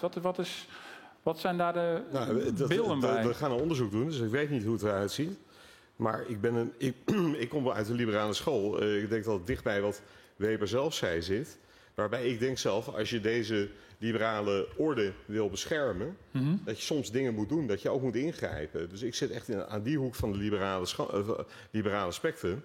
En dat betekent dat je ook bereid moet zijn, als je ziet dat prijzen in supermarkten 10 keer over de kop gaan. Belangrijke prijzen, suikerprijzen, et cetera, moet je je gaan afvragen, wat is hier eigenlijk aan de hand? Ja. Een tweede aanleiding dat is nu gaande, hè? Dat is de afgelopen tijd gaande. Zeker, en een tweede aanleiding was dat wij in het hele stikstofdebat met de boeren merkten dat de marktmacht daar, we zaten ruzie te maken met de boeren, de overheid, maar de marktmacht zat bij een aantal partijen daartussenin. Ja, die is groter waren. Die erg goed waren in prijzen zetten. Ja. Dat was de tweede aanleiding waarom wij dit hebben opgeschreven. Ja. Ja. Maar is er als het concreet, het is nog een onderzoek, dus inderdaad, ik kan het niet op vooruitlopen, want het onderzoek moet nog plaatsvinden. Maar in wat voor soort situatie zou het dan denkbaar zijn, ook voor D66, dat de overheid gaat ingrijpen in de prijs in de supermarkt? Ik denk dat je in dezelfde. Dat zei net ook in haar presentatie. En dat hielp mij enorm om zeg maar, het analytisch allemaal nog te kunnen begrijpen. Je hebt het hier eigenlijk over situaties waarbij crisis over crisis heen valt. Ja, wat we net hebben gehad. Dat hebben we net gehad. Ja. Hè? Want we kwamen natuurlijk uit een enorme ransonering door COVID. Daarna kwam die energieprijshike er doorheen. En dan krijg je dit soort situaties. Ik kan mij voorstellen dat je instrumenten wilt hebben die je in dat soort situaties helpen. Alleen, ik zat net naar Paul de Bijl te luisteren. En toen dacht ik ook, ja, maar wat zijn dan precies de instrumenten die je eigenlijk hebt? En moet die instrumententas, dat sluit weer aan bij wat Senna net zei, moet die instrumententas van de ACM dan ook niet groter worden? Ja. Want die is eigenlijk dus niet bedoeld. Die is eigenlijk bedoeld voor stationaire situaties, maar niet voor overlappende crisis. Ik denk dat. Maar kan ik het zo vertalen? We hebben er kopen er helemaal niks meer voor. Maar goed, maak hem wel concreet voor. Ja. Eigenlijk, als de instrumenten er waren geweest, had u bij de huidige voedselprijzen kunnen ingrijpen. Ja, dat had gekund, maar pak maar de energie. De energie is denk ik een beter voorbeeld. Als wij instrumenten hadden gehad, hadden wij niet als een malle afspraken moeten gaan zitten maken met energiebedrijven, wat weer leidde tot vragen uit de Kamer, blijft daar dan niet hoge winst. Waarom is energie een beter voorbeeld? Die voedselprijzen die stijgen nu tot op de dag van vandaag. Nee, maar zeker, dat is net zo'n goed voorbeeld. Maar bij energie heb ik gezien, je begon met je vraag, was je daar blij mee met het plafond? Toen zei ik nee. En dat zei ik vanwege de enorme chaos die het veroorzaakte in het maken, omdat we niet voorbereid waren. Ja. Dat sluit zo aan bij wat zij zei. Ja, PvdA GroenLinks wil een publieke voorziening voor goed eten. Misschien niet helemaal hetzelfde, maar het is wel, ook daar lees ik wel zorgen in van hoe zorgen we dat goede en gezonde voeding voor iedereen beschikbaar en betaalbaar blijft. Hoe gaat u dat regelen? Kijk, ik ben best wel links meisje, of mevrouw moet ik tegenwoordig zeggen, van mijn mama.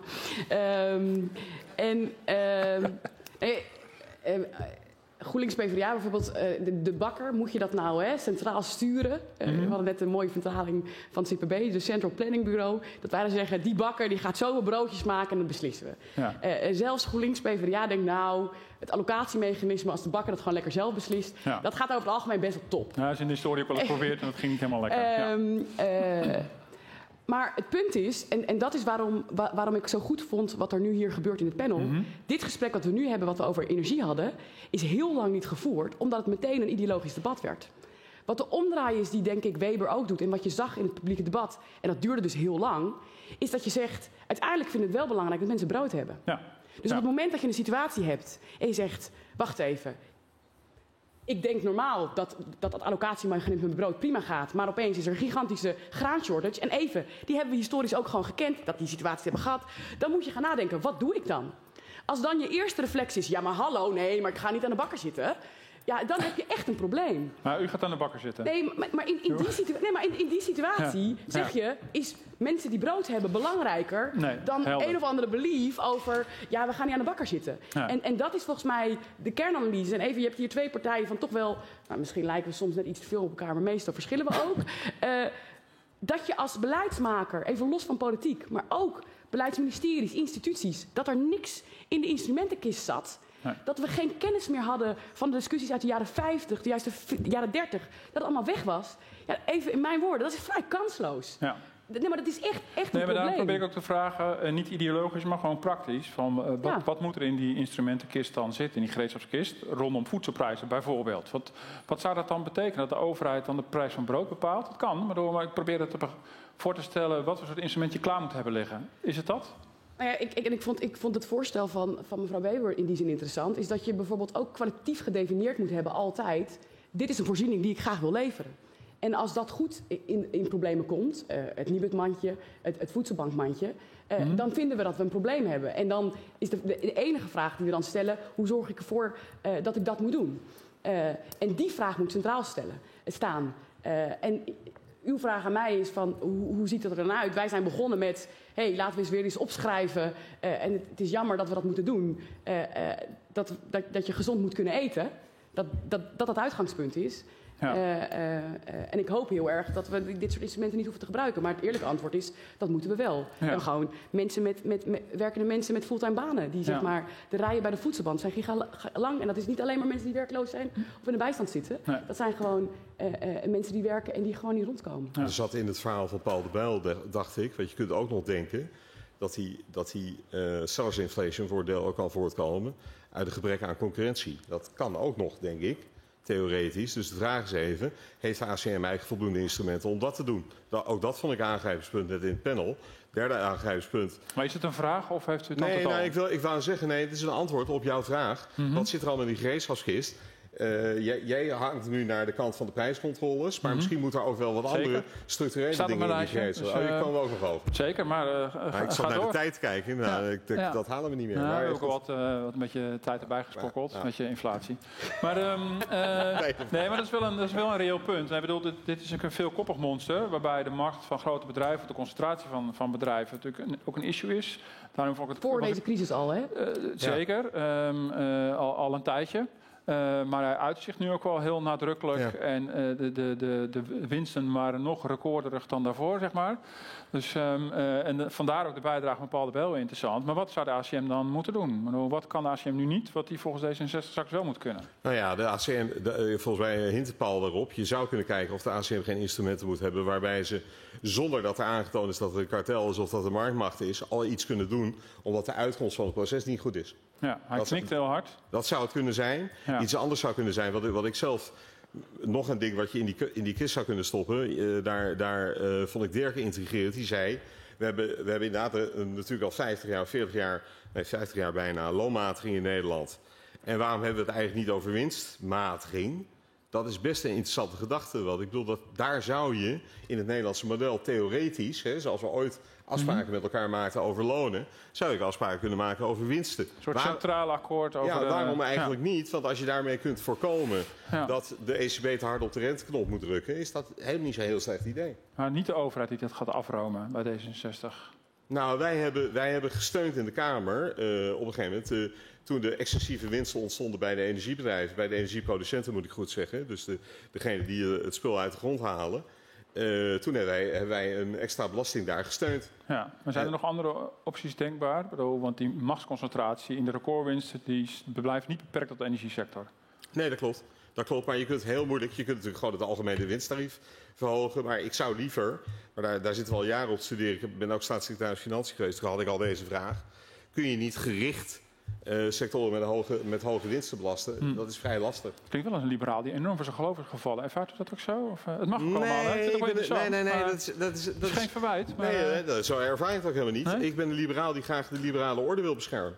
En dat betekent dat je zo nu dan moet ingrijpen. Ja. En dan gaat het om, is de uitkomst maatschappelijk zij eindigde met een soort Rotterdam opmerking over, anders komen onze democratieën een beetje op het spel te staan. Nou ja, ik bedoel, als je deze verkiezingen kijkt wat sommige mensen zeggen, dan klopt dat wel aardig. Dus ik vind het belangrijk dat een liberale partij ook laat zien dat ze een klein beetje nadenken over wat er in de werkelijke wereld gebeurt. Ja, zijn er maar toe. De macht van grote bedrijven, dat was al lang een issue. Dus dat had je ons niet hoeven te vertellen. Nou, helder. Ja. Maar wat is dan de manier om die balans weer terug te brengen als die balans er blijkbaar niet is? Nou ja, volgens mij hebben we twee soorten antwoorden. Het eerste antwoord, en dat is niet verrassend, en dan doe ik zo, lees even het GroenLinks-PvdA-verkiezingsprogramma. Dan ga je herverdelen via de overheid. Dat vinden we eerlijk, vinden we beter, kun je goede dingen mee doen. Maar wat ik vanavond zo interessant vind, is we hebben een probleem in de primaire economie, nog voordat je bij de herverdeling komt. Want herverdelen kunnen we, als je allemaal goed stemt en de juiste keuzes maakt en Nederland dat eindelijk beslist. Ja. Dat kunnen we. En de Belastingdienst en onze instituties investeren, wat ook echt oprecht een probleem is. Maar waar ik me enorme zorgen over maak, is wat gebeurt er in die primaire economie? De analyses over marktmacht komen we weer bij een hele ouderwetse economische discussie. Ook gedreven door veel institutionele kennis, de meer structurele stoom. Ja, dat hebben we enorm verwaarloosd. 2020, CPB schrijft een paper, zegt, joh, op die arbeidsmarkt, we hebben een concentratie van marktmacht. Dus het hele idee dat dat in balans is, dat klopt helemaal niet. Maar dat vraagt heel ander soort institutioneel denken. En ik denk dat het antwoord niet is alleen maar, en ik ben heel erg voor dat antwoord, die herverdeling.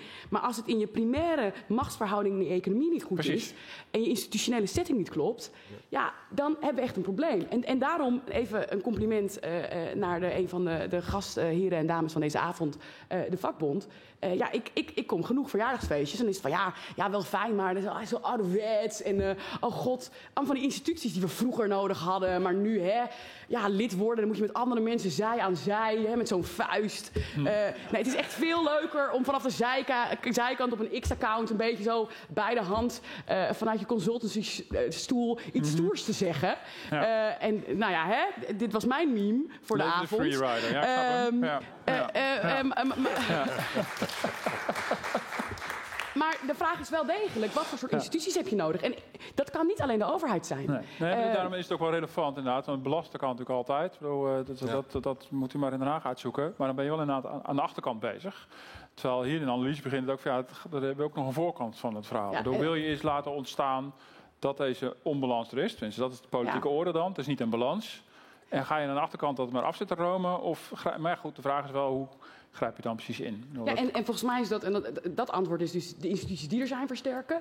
En heel eerlijk, en heel goed dat de ACM en wat net ook in het panel gezegd is. Maar we zijn ook wel een beetje naïef. In coronatijd zagen we toch wel prijsafspraken in de supermarkten over die lonen. Of suggesties dat het zo was. Dus als wij met elkaar zeggen, dit zijn de aannames die we hebben of de norm die er is. Hetzelfde geldt voor die concentratie van marktmacht met flexcontracten in bepaalde sectoren. Nou, toevallig de sectoren waar die vakbond niet zo sterk is. Ja. En als je dus dat een probleem vindt, dan moet je instituties die je hebt ook heel serieus nemen. Want anders is een signaal wat je aan het geven bent in die ook economische ordening, even los van die herverdeling, is, joh, ga lekker je gang, het is oké. En ik denk dat we best wel te lang gedacht hebben, joh, dat regelt zich wel, dat is netjes, dat gaat goed, dat hebben wij hier niet. Dat vraagt constant sterke instituties die dat blijven bewaken, zodat je die norm vasthoudt. En het eerlijke antwoord is, die norm is op best wel wat plekken. Het beeld is gedifferentieerd, maar denk ik toch wel niet overal even sterk. Ik wil één kleine zijstap maken en dan ga ik naar de zaal. Het is eigenlijk een beetje een ander onderwerp, maar toch ook weer niet. Ik heb het heel toeval dat ik hier 2 groene partijen heb zitten. En dan denk ik van, een van de grote inflatieklappen die we gaan krijgen zijn toch de kosten van klimaatproblematiek en alle klimaatoplossingen. Hoe dan ook gaat het ook tot kostenstijgingen en prijsstijgingen leiden. Dat is best een lastig verhaal. Ik zie al van die ongelooflijke blikken van serieus, begin je nou over? Maar ik vraag hem toch. Voor heel veel mensen is dat een oprechte zorg. Ik bedoel, die willen graag dat dit natuurlijk gedaan wordt. Dat de klimaatdoelen worden gehaald. Die stel ik absoluut niet in discussie. Maar wel, wie betaalt die prijs? Ja. De consument uiteindelijk betaalt die prijs. Ook al doe je dat via een CO2-heffing bij bedrijven. Uiteindelijk betaalt de consument de prijs. Hoe zorg je dat die inflatie onder controle blijft? Maar ik weet niet of dan de inflatie het allerbelangrijkste punt is. Ik denk dat eigenlijk dan het belangrijkste probleem is dat de inkomensverdeling vooral neerstaat bij mensen aan de onderkant. Misschien zonder nog dat er inflatie optreedt.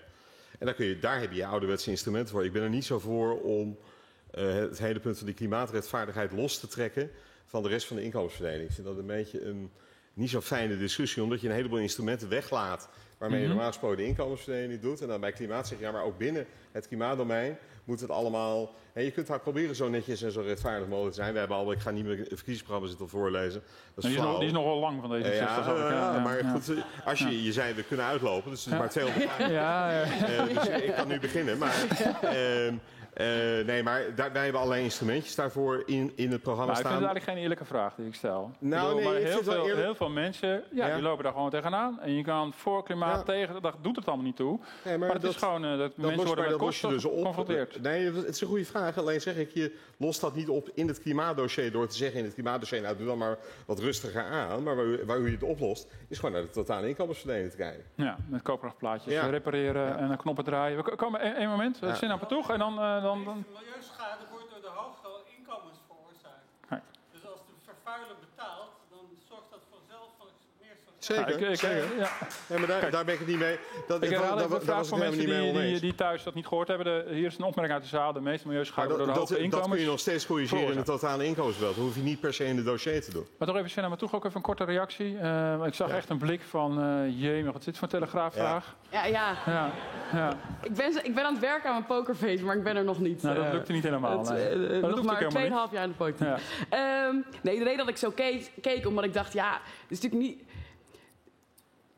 Je hebt allemaal dingen die je niet in de prijs hebt zitten. Al die externaliteiten die we allemaal dragen. Gezondheidsschade, allemaal mensen, eilanden die verdwijnen. Nou, daar hebben we het dan niet over. En dan denk ik, doe dan eerst even echte prijszetting. En stel dan deze vraag. Dus dat is een beetje mijn irritatie. Dat ik denk, je kan niet een imperfecte prijs hebben zonder externaliteiten en dan deze vraag stellen. Dus mensen moeten niet zo. Dat was mijn zucht. Dat ik denk, die prijs klopt helemaal niet waar jij het over hebt. Als je dan een kloppende prijs hebt en die doet dan iets. Als je de vraag zo had gesteld. Dan had ik gezegd, en dan komt de vraag, en daar is politiek voor. Wat vind je rechtvaardig en hoe doe je dat? Ja. Ik ben het oneens met mijn collega, die ik heel erg waardeer. En dat is dat ik denk, als je dit soort grote transities doet... als je het hebt over het sociaal contract... wat wij denk moeten zeggen is... voor deze goederen die we echt belangrijk vinden... hoeft u zich geen zorgen te maken. Want dat is namelijk ook bestaanszekerheid, hè? Ja, en als je dat doet... dan is het veel makkelijker om tegen mensen te zeggen... u gaat het meemaken. En wat wij nu doen, is heel lang zeggen... en ik vind, de heer Bezemer zei dat heel goed... heel lang mensen tot het lippen zeiden... nee joh, dat komt niet terug in het plaatje. Nee joh, dat is helemaal niet waar, gemiddeld gaaf land... helemaal niks aan de hand. Ja, als je dat de hele tijd hoort... en mensen gaan dan zeggen... hé trouwens, ik pak je barbecue af... en je gaat weer betalen. Groetjes de politiek. Ja, nee, dan snap ik dat je zegt hallo. En totaal terecht. En als mensen dan zeggen... maar ik beloof dat ik het goed ga doen... dan denk je, dat heb ik eerder gehoord. Nou, er zit toch een klein beetje telegraaf nu. Dat vind ik ook weer fijn te horen. Ik pak de barbecue af. Nee, maar helder. Valide punt. Misschien heb ik de doos van Pandora geopend om klimaat te beginnen. Laten we bij het onderwerp beginnen. Maar anders zijn jullie natuurlijk allemaal zo roerend eens over de Nee, wij blijven wel keurig binnen het onderwerp. Ja, zeker. Nee, het ligt allemaal aan mij. We gaan nog een keer terug naar de zaal. Als daar nog vragen leven, daar is een vraag. Mevrouw, krijgt een microfoon. Isabel Weber die benadrukt het belang van de weerbaarheid van sectoren tegen die overlappende crisissen. En mijn vraag is eigenlijk, er is heel veel discussie in Nederland en Europa over strategische autonomie, reshoring, nearshoring. Wat is uw perspectief of zulk soort beleid kan helpen bij die weerbaarheid van noodzakelijke sectoren? Of dat die discussie dan eigenlijk de plank misschien mislaat en we ergens anders moeten kijken om de weerbaarheid te vergroten? Ja, dat je dus een belangrijke infrastructuur, of in ieder geval industrie, weer terughaalt naar Nederland of Europa. Zodat je weet, je hebt het dicht bij huis in gevallen van nood. Als we kort antwoorden, dan kunnen we een paar vragen doen. Ja? Zijn er maar toe. Ja, kort. Ik vind zelf, heeft de brede maatschappelijke heroverweging over deze vraag me heel erg geholpen. En als ik heel eerlijk ben, zit ik ook heel erg in dubio. Want aan de ene kant hebben we, globalisering heeft iets gedaan met de powerdynamieken. Maar afhankelijkheid, dan ben ik dan ook even de liberaal. Het is ook fijn om van elkaar afhankelijk te zijn. In welke zin? Ik denk dat onze wereldeconomie ook wel een bron is van verhoudingen. De kosten van oorlog zijn hoog, de disruptie is hoog. Dus een wereld waarin je alleen maar terugtrekt naar je eigen grenzen, die vind ik onwenselijk. Tegelijkertijd, en dan komen we bij die bakker... Ja, op dit moment, stel je voor, er zou een ontzettende break zijn in die productie. En ik heb sinds de crisis ben ik gaan kijken, waar komt zonnebloemolie eigenlijk vandaan? Nadat ik de prijs in de supermarkt zag. En hoe werkt het eigenlijk met graanproductie? Dat zijn echt hele ingewikkelde productieschema's. Met een gigantische afhankelijkheid. Dus dat scenario wat net theoretisch was, zou zomaar heel realistisch kunnen zijn. En dan is het wel de vraag kunnen beantwoorden, als ik in de shit zit, kan ik het dan zelf aan en hoe doe ik dat? Maar dat vraagt een heel verschillend antwoord per sector. En ik ga niet doen dat ik wel weet. Ik vind het wel goed dat we nu die vragen zijn gaan stellen. Ja, Hans Velber, even kort observatie. Laat ik voor de lol maar aan de onliberale kant gaan hangen dan. Ik denk wel dat we door... Ik heb het vooral geleerd door COVID. Bij COVID merkte je dat we gewoon ondanks, en zelfs binnen Europa... dat ik heb veel gewerkt in Europa, dus het is me lief... Maar dat de onderlinge solidariteit viel me daar nogal tegen, op sommige momenten. Dus daar heb je wel van geleerd dat je op strategische goederen een beetje goed moet letten. En dan is even de vraag wat precies, et cetera. Maar dus het antwoord is denk ik, mijn antwoord zou per saldo zijn ja. Dat speelt een rol. Productie wat dichter bij huis halen, dat is eigenlijk wat jij zegt. Ja, zijn er nog andere vragen? Bijvoorbeeld in deze hoek? Ja, kijk, anders dan komen alle vragen uit de linkerhoek en niet uit de rechter.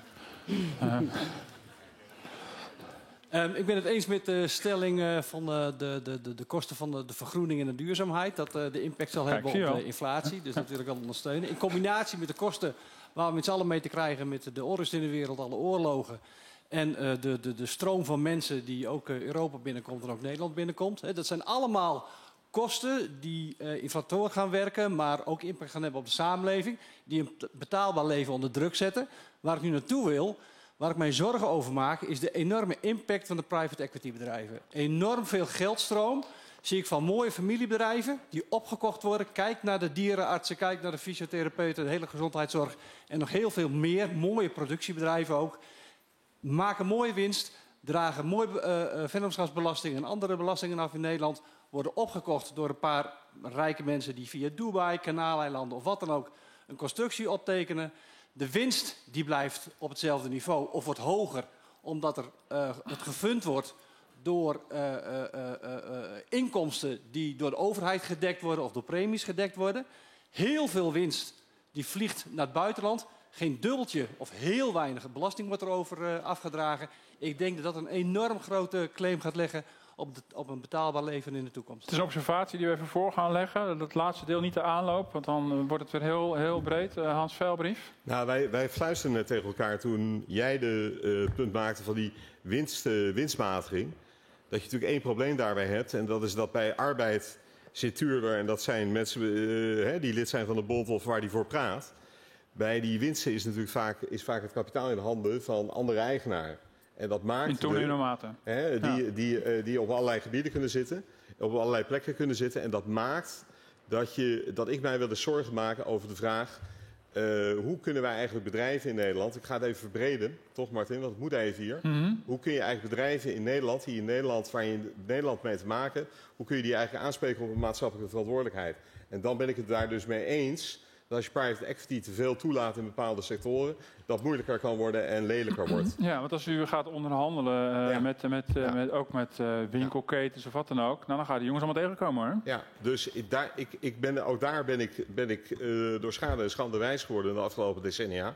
Dat je gewoon ziet dat je die private equity niet in alle sectoren moet willen hebben.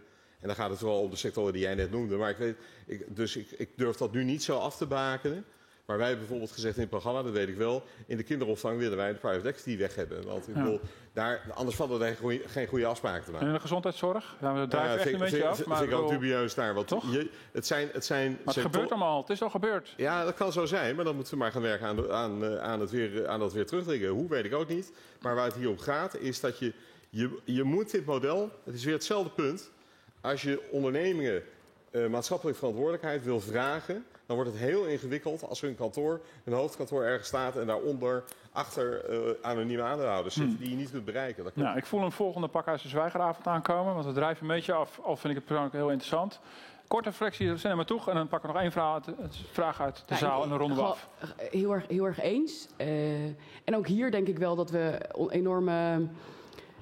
ik weet niet of het naïviteit is of slecht overzicht, maar als je ziet eigenlijk elke sector waar je financialisering hebt gezien en de gedachte, de argumentatie is echt ook best wel vaag. Van maar wat wij gaan doen is het dan efficiënter, lalala. Ja, huisartsen, je koopt het gewoon op, je ontslaat iedereen. Ja nee, me sjoggen dat je dat goedkoper kan doen, want je bent gewoon het model en je dienstverlening aan het afschalen. Dat is wat we zien.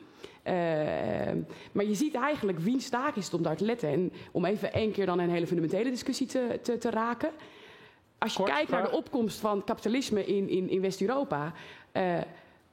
Voor een bedrijf om te mogen opereren op de markt, om het eigen bestaansrecht en het eigendomsrecht beschermd te hebben door de staat, had je een license to operate en dan moest je zeggen, hoe ga jij bijdragen aan de samenleving? In Engeland, Rutger Klaas heeft dat mooi op een rijtje gezet. Wij zijn enorm makkelijk gaan denken over, maar dat is natuurlijk is dat een privaat belang en zit daar dan helemaal niks meer terug aan de samenleving. En die verhouding zijn we helemaal oké gaan vinden. En ik denk dat die vraag wat fundamenteler, om te mogen opereren en dus ook de bescherming te hebben van die rechtsstaat en van je eigendom, wat staat daar dan tegenover? En volgens mij is dat niet huisartsen en scholen opkopen en kinderopvangbedrijven opkomen om ze leeg te melken en dan de winst te verhuizen naar buiten. Ja, wat mij betreft niet. Nee, veel breder. Je zit in alle sectoren. Eens. Ja. Wat ook veel breder is het onderwerp van deze avond. Een korte opmerking hier van Ture Elsga. En ik heb daar nog een vraag en dan ronden we af. Hier nog heel kort. Er zijn nog meer vragen, maar dat moet dan even erna zitten, ben ik bang. Ja, misschien een aanvullende vraag. Ik was aangenaam verrast dat jullie wetenschappelijke bureaus van PvdA, GroenLinks en D66... samen over dit onderwerp een mooi onderzoek hebben gepresenteerd. En dat gaat eigenlijk over, niet alleen private equity heeft een zucht naar altijd maar meer. Maar het is ook inderdaad dat aandeelhouderskapitalisme wat steeds meer greep heeft gekregen op de Nederlandse economie. Waarbij eigenlijk de hebzucht een drijver is die en ons werk, maar ook onze solidaire samenleving en onze planeet onder druk zet, verder uitbuit. En wil je daar iets aan doen? Wil je, in plaats van die drijvende, greed is good van Friedman, als je echt een maatschappelijke onderneming wil, zul je naar andere machtsbalans in de samenleving moeten. Die primaire machtsbalans waar jij het al over had. Dus op basis van dat, mijn vraag is op basis van dat onderzoek, wat voor concrete maatregelen stellen jullie je voor om te zorgen dat we meer grip krijgen op de economie, op de bedrijven zelf, en hoe we die macht wat weg gaan halen, zullen we zeggen, bij de private equity en de hebzucht, en weer meer gaan geven aan de mensen. Kunnen jullie allebei kort twee dingen noemen? Heel kort, ja. Nee, in het rapport staan een heleboel dingen, maar in dat rapport worden onder andere genoemd. Je kunt in de bedrijven de werknemersvertegenwoordiging kun je sterker maken. Misschien sowieso niet zo'n slecht idee. 2, je kunt ook proberen om een nieuwe rechtsvorm, daar worden al tijden over geknoeid, de maatschappelijke onderneming weer nieuw leven in te blazen. En beide ideeën vind ik goede ideeën. Er staan nog veel meer dingen in, maar of mensen de herlezen. Nog 2 korte dingen, dan gaan we naar de laatste vraag. Ik denk een hele goede vraag. En wat ik zo goed vind aan die discussie, dat is niet de politiek die dat doet, maar wat is de rol van de maatschappij en de samenleving? Wat vragen van elkaar en wie is eigenlijk eigenaar? En uiteindelijk, en dan komen we toch terug op klassieke productiegoederen, die waarde creëer je wel samen. En wat ik leuk vind, volgens mij zit daar de versterking van de OR, dat maatschappelijk belang in het DNA van het bedrijf neerzetten. Een paar hele prikkende beleidsopties. En ik merk wel, dat had ik bij het lezen, dat ik dacht, het is eigenlijk gek dat deze discussie zo lang, en zeker als je kijkt naar alle crisis en transities en de keuzes die we moeten maken, dat die zo ver weg is geweest. Nou, gelukkig hebben we dan wetenschappelijke bureaus die ons zo kietelen. En terecht ook. Want ik denk eigenlijk dat met alle vraagstukken en de opstapeling van vraagstukken die we hebben, een visie op wat is een bedrijf, wie is eigenaar, hoe doe je dat, essentieel is. En je ziet dat het bedrijfsleven daar eigenlijk ook om vraagt. Er is hier over, sorry, maar één zin, er is hier naakt gewoon een politieke meerderheid, want dit is natuurlijk gedachtegoed wat heel erg uit ook het Rijnlandse denken van het CDA voortkomt, die hier al tijden kamervragen over lopen te stellen. Dus ik denk dat hier best een meerderheid voor te vinden is om daar wat aan te doen. Oké, allerlaatste vraag, daar op de laatste rij. Allerlaatste vraag, en dan heb ik de maximale uitloop gebruikt. Ja, ik mis eigenlijk in de discussie nog 1 belangrijk punt, en dat is werken moet lonen. Het ministerie van Financiën publiceert elk jaar de marginale belastingdruk. Zie je eigenlijk dat de middeninkomens, en als ik me niet vergis, zelfs over de 80% ingaan. Dan denk ik, als we als overheid willen faciliteren dat we een betaalbaar leven hebben, dan is de primaire reactie werken moet lonen. En hoe kijken jullie aan dat de marginale belastingdruk dus soms over de 80% heen gaat? Want dat is echt vind ik een kernpunt in de discussie. Ja, goed punt. Even voor de helderheid. Dat betekent dus dat de belasting niet betaalt over elke extra verdiende euro. Ja. Dus ga je meer werken en maak je promotie, kan je in extreme gevallen 87% belasting moeten betalen over wat je meer hebt verdiend. Ja, daar ga je dan met je bestaanszekerheid. Het is campagnetijd, dus ik bedoel, dan ga ik maar zeggen wat wij in het programma de doorrekening hebben staan. Ja. Ja. En dat is dat we aan de onderkant het minimumloon verhogen naar €17,50. Het zit ook in het midden. Daardoor gaan de lonen daarboven ook omhoog. En qua marginale druk verlagen wij de tarieven tussen juist de onderkant en het midden verlagen wij substantieel. Zodat de marginale tarieven ook omlaag gaan. Ik weet niet uit mijn hoofd hoeveel. Maar dus die 2 dingen hebben wij in het programma zitten. Dat moet je doen, dit soort dingen. Ik ben het ermee eens dat het een groot punt is. Ik weet eigenlijk niet hoe het bij jullie is. Ik denk het zelf. Hey, maar volgens mij is een relevantere vraag, waarom heb je dat? En dat is omdat je de hele tijd bent gaan tweaken. Arbeidskorting omhoog, dat doen, om iets te corrigeren. Wij hebben een hele grote herziening in ons programma. De doorrekening kwam gisteren uit. Ik kan het je zo laten zien. Ik voer de tijdsdruk van Martin. Veel relevanter is, de uitkomst van die keuzes om elke keer iets te compenseren is volgens mij ook dat primaire proces compenseren. Als jij de toeslagen weghaalt en je gaat dan kijken, we hebben het dan nu toch weer over de marginale druk naar de herverdeling, maar waarom moet die toeslagenmachine als een malle draaien? Dat is omdat je dus anders gewoon op dat laag model en een model, je komt niet rond. We hebben 7 miljoen huishoudens die afhankelijk zijn bovenop werk op toeslagen en dat aantal is aan het stijgen. En dus totaal terecht over die marginale druk. Belastingherziening is echt essentieel. Belastingdiensten die aankomen moeten goede keuzes maken. En nog 1 keer maken GroenLinks PvdA heel groot, want dan kunnen we dat doen.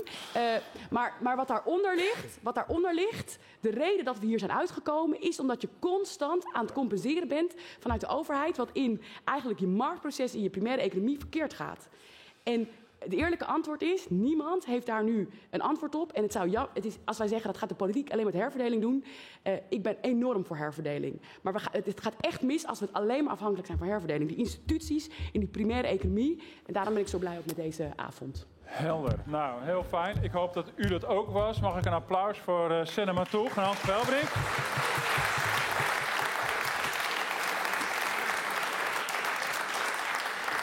Ik heb meegemaakt dat D66 de vakbond een warm hart toedraagt. Dat is altijd bijzonder. Ik heb meegemaakt dat PvdA GroenLinks niet vanuit ideologie wil denken. Dus ik heb een topavond gehad. Ik heb uw geduld enigszins op de proef gesteld. En van de organisatie kreeg ik deze ruimte als het interessant genoeg was. Ik vond het interessant. Ik hoop dat u dat ook vond. Er is nog een mogelijkheid tot napraten en nazit. Trek de panelleden aan hun staart. Ik wil een groot applaus voor onze hoofdgast Isabelle Weber.